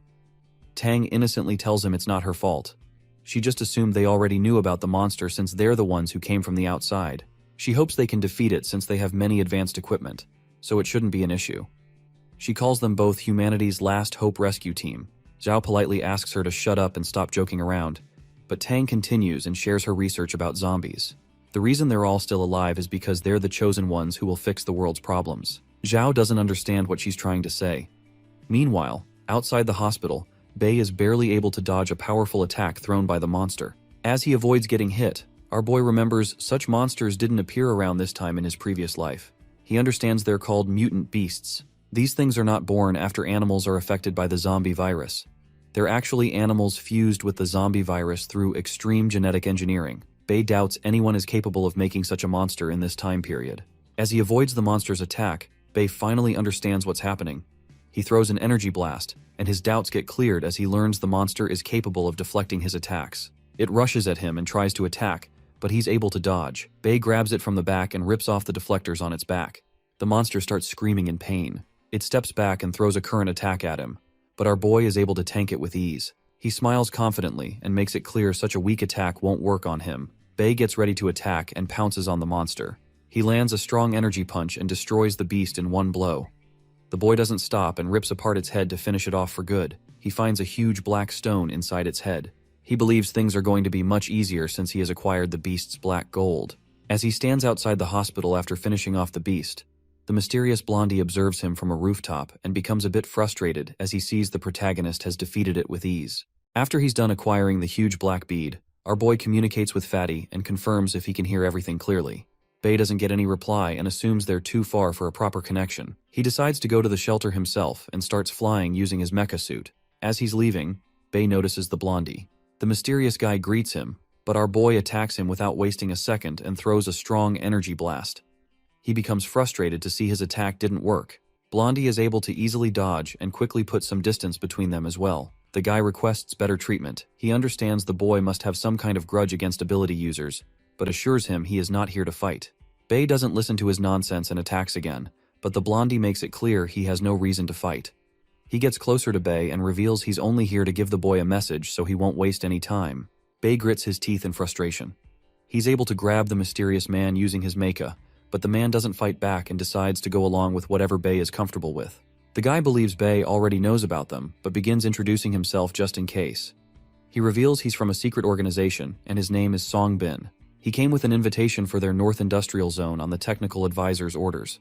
As he tries to continue talking, Bei crushes the guy's body and kills him. He knows the guy isn't dead and realizes he's using some kind of corpse replacement ability. He's confident he can defeat the man, but calls the ability annoying. He wonders if the secret organization has been formed already. He decides not to worry about it for now, but knows he'll have to prepare for the worst if he wants to survive. He remembers the secret organization will slowly climb up, and in 50 years it's going to become the strongest organization in the world. The secret organization will hoard a huge amount of resources and gather many elites and mechanic sages to progress. They'll be capable of creating the strongest ability users easily with their advanced technology, and their aim is to dominate the world using the power of ability users. He's sure the mutant beast he faced was also created by the same organization. Bei believes his group has been in the organization's eyes for a long time.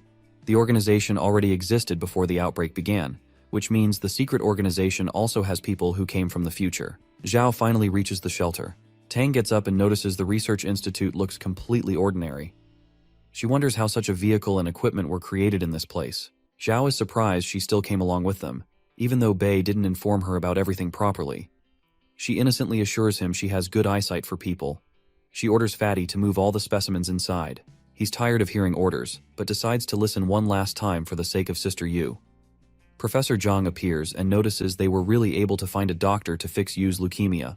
Tang greets him excitedly and asks if he's the creator behind the amazing mecha and vehicle. She introduces herself and shares she wanted to see him. Jang introduces himself as well and questions how she knows so much. Tang is able to see right through him and makes it clear. His sloppy dressing isn't enough to hide his temperament from her. Jang becomes concerned and wonders how much Bei revealed about them. He recognizes the doctor and remembers she's a young prodigy who's a genius and has a PhD in virology. He read about her in some magazine. Tang becomes embarrassed but feels honored the old man knows about her. Professor Jang assumes she's acting this way because she's young. He wonders how she was able to survive the zombie apocalypse. Tang gets straight to the point and reveals she wishes to research more on the black beads with the professor's help. She's surprised to learn the pearls can allow the guy to make such amazing mecha and equipment. Professor Jang tries confirming if she's holding a black gold. She finds out it's called black gold, and asks the old man if he's the one who named it. Professor Jang starts contemplating and wonders if it's okay to reveal more information about it and tell her he is not the creator behind the amazing equipment. He is aware she doesn't know much about the black gold. The old man decides to team up with the doctor and begin researching the black gold with her instead, since the protagonist is not willing to reveal any new information. The old man gives her permission and becomes excited to show some of his new discoveries. Tang feels happy. Jang requests her help first and leads her to Yu. She takes her time to examine the little girl. After she's done, the professor asks about Yu's situation. Tang looks disappointed by her expression. She asks if the innocent girl is his granddaughter. The professor tells her she's not related to him, but she's just like a granddaughter. Tang decides to reveal her situation and makes a sign with her hand. The professor becomes confused and assumes the little girl is fine. She tells him he's wrong. He tries to guess again and concludes the girl only has 3 years. But Tang calls him wrong again and reveals she only has 3 more months to live. This shocks the professor. Tang is surprised and wonders how the little girl was able to survive this long. She has seen many illnesses like this before, but she can't help the girl since her body isn't strong enough to take more doses of chemotherapy. And with the influence of abnormal viruses in her body, it's nearly impossible to destroy the tumor inside of her. Professor Jang becomes worried, but she pulls out the black gold and thinks it's possible to cure the girl using its powers. Yu finally wakes up. She hears the doctor talking about her condition. Professor Jang questions if Tang wants the girl to consume one of the black gold. Tang becomes confused as she doesn't know the black gold can be digested as well. She explains she just wants to use the black gold to make a new medicine for leukemia. The professor doubts it'll work, but she assures him the black gold is capable of emitting abnormal energy, which will help regenerate surrounding cells and produce more new cells as well if she's able to achieve certain conditions under her test. The professor remembers she's talking about something similar to ability users who consumed black gold. He doesn't want Yu to become a monster and says he's against the idea. Tang doesn't understand what he's trying to say and calls it stupid to eat such a thing. The old man shares he has seen people who have eaten the black gold before. They usually obtain mysterious powers and end up growing stronger. Tang's curiosity increases as she learns about this. She asks him to elaborate more and believes ingesting such a mysterious kind of energy without properly testing it beforehand is a stupid and dangerous decision. Besides death, she doubts it'll give any other results. She becomes determined and requests the old man's help to try and make the medicine so they can both cure the innocent girl as soon as possible. He hopes she tries to be more careful, as he doesn't want to watch his precious granddaughter turn into a monster. Tang tries to make him understand that they have no other way to cure the girl. Fatty finishes bringing everything inside and becomes relieved after he's done. He looks at the specimens and wonders why such creepy-looking things are precious. Tang appears from behind and praises the guy for everything. She shows her gratitude and is happy she was able to meet the old man. Fatty expresses how worried he is and asks her if his sister's illness can be cured. She believes she can cure the girl if she's able to perform her tests properly. The guy becomes relieved and decides to go check up on Bei, as he has nothing else to do. Tang stops him and thinks Bei is a capable person, so there's no need to go check up on him. She remembers the old man mentioned they were out looking for the innocent girl's father. She hopes he can go look for the guy and bring him back safely, as it will help treat the little girl quicker. Meanwhile, somewhere outside, the protagonist starts feeling thirsty because of the extreme heat. He hopes Fatty comes back and jumps off the building. He starts flying using his mecha suit and decides to go look for some drinking water. After finding a huge mall, our boy breaks in and finds a swimming pool. He understands the water inside is not drinkable, and all of a sudden, he hears a creepy noise. The guy becomes concerned and starts looking around. He ends up using the energy blast, which wakes the huge monster inside the pool. It grabs the boy using its jaw and tries to eat him up. He struggles to save himself, but after using an energy blast, Bei is able to take a step back. He hits the mall's walls but remains unfazed and starts blasting multiple attacks towards the monster. The creepy beast doesn't get affected and quickly rushes towards the boy. After a bit of struggling, our boy is able to grab its back. He slams the huge beast on the ground and attacks it with a strong energy blast. The creepy monster finally stops moving. But all of a sudden, a mysterious female-shaped being with shiny green eyes comes out and leaves the protagonist shocked. Fatty finally comes back to help Bei. He observes the area and wonders why it's so quiet. He hopes his brother has already killed the bear-looking monster. Suddenly he hears someone's voice. She asks if he can hear her clearly. Zhao realizes it's just Yu. He's surprised to learn she woke up and gets a bit scared to hear her voice out of nowhere. She assures him she's feeling much better and questions if they are still outside. The guy advises her to rest instead of controlling the drone. He promises she can leave the searching to them, but the girl stubbornly tells him she's unable to sleep anymore and feels better if she's searching with them. He decides to let her be and hopes she doesn't force herself too much. He orders her to do the scouting, and she starts controlling her drone to look outside. She notices something. Zhao asks if she was able to find Bei, but she answers negatively and shares she found a group of zombies at the construction site. They both wonder if there's still a survivor in the area. Yu finds someone surrounded by the zombies and informs Fatty there's a female on top of the box near the construction site. He looks at the woman's picture and remembers he has seen her before. Yu asks about it, and Fatty reveals she is the same woman who was imprisoned in a building because of Luo. After he and Bei destroyed the gang, she had no place to go and disappeared. He was not expecting to find the same girl here. Yu becomes determined to save the woman. Zhao understands her and starts driving the car towards the group of zombies. He attacks them, and Yu uses the drone to inform the woman they are going to handle the zombies, so she needs to quickly jump onto the vehicle once she gets the chance. Zhao uses the weapons he is familiar with while Yu guides the woman towards their car. Once she jumps inside, Yu orders Fatty to start moving. The woman recognizes Zhao. He smiles and confidently tells her he is from the Invincible Apocalypse rescue team. Meanwhile, inside the mall, the monster attacks our boy with its tail and ends up slamming him onto the walls. The monster has a mysterious female figure on its top, and the shining eyes make it difficult for the protagonist to look towards it. Bei becomes hopeless as he remembers he won't be able to activate the hatch cover since it got destroyed in the previous fight. The weird creature attacks him with a water blast, but our boy is able to save his life. He continues to attack it as well but is unable to aim properly. The monster hits him with its tail once more and grabs the protagonist by his legs. He regrets being careless, but as he is unable to free himself, it starts wiggling its tail inside the water and tries drowning the boy. After getting forced inside the pool, he tries to move his body, but the mysterious light coming from the monster's eyes makes it difficult for him to move at all. He tries his best, but soon becomes hopeless as he realizes he's going to die here. As the creature is about to finish him off, all of a sudden, the mall's wall crumbles and a laser beam hits the monster. Fatty barges in with his vehicle and asks the protagonist if he's okay. He announces the Apocalypse rescue team is here. The monster loses its lead and tries to run away to save itself. But our boy grabs its tail and questions why it's daring to run away without his permission.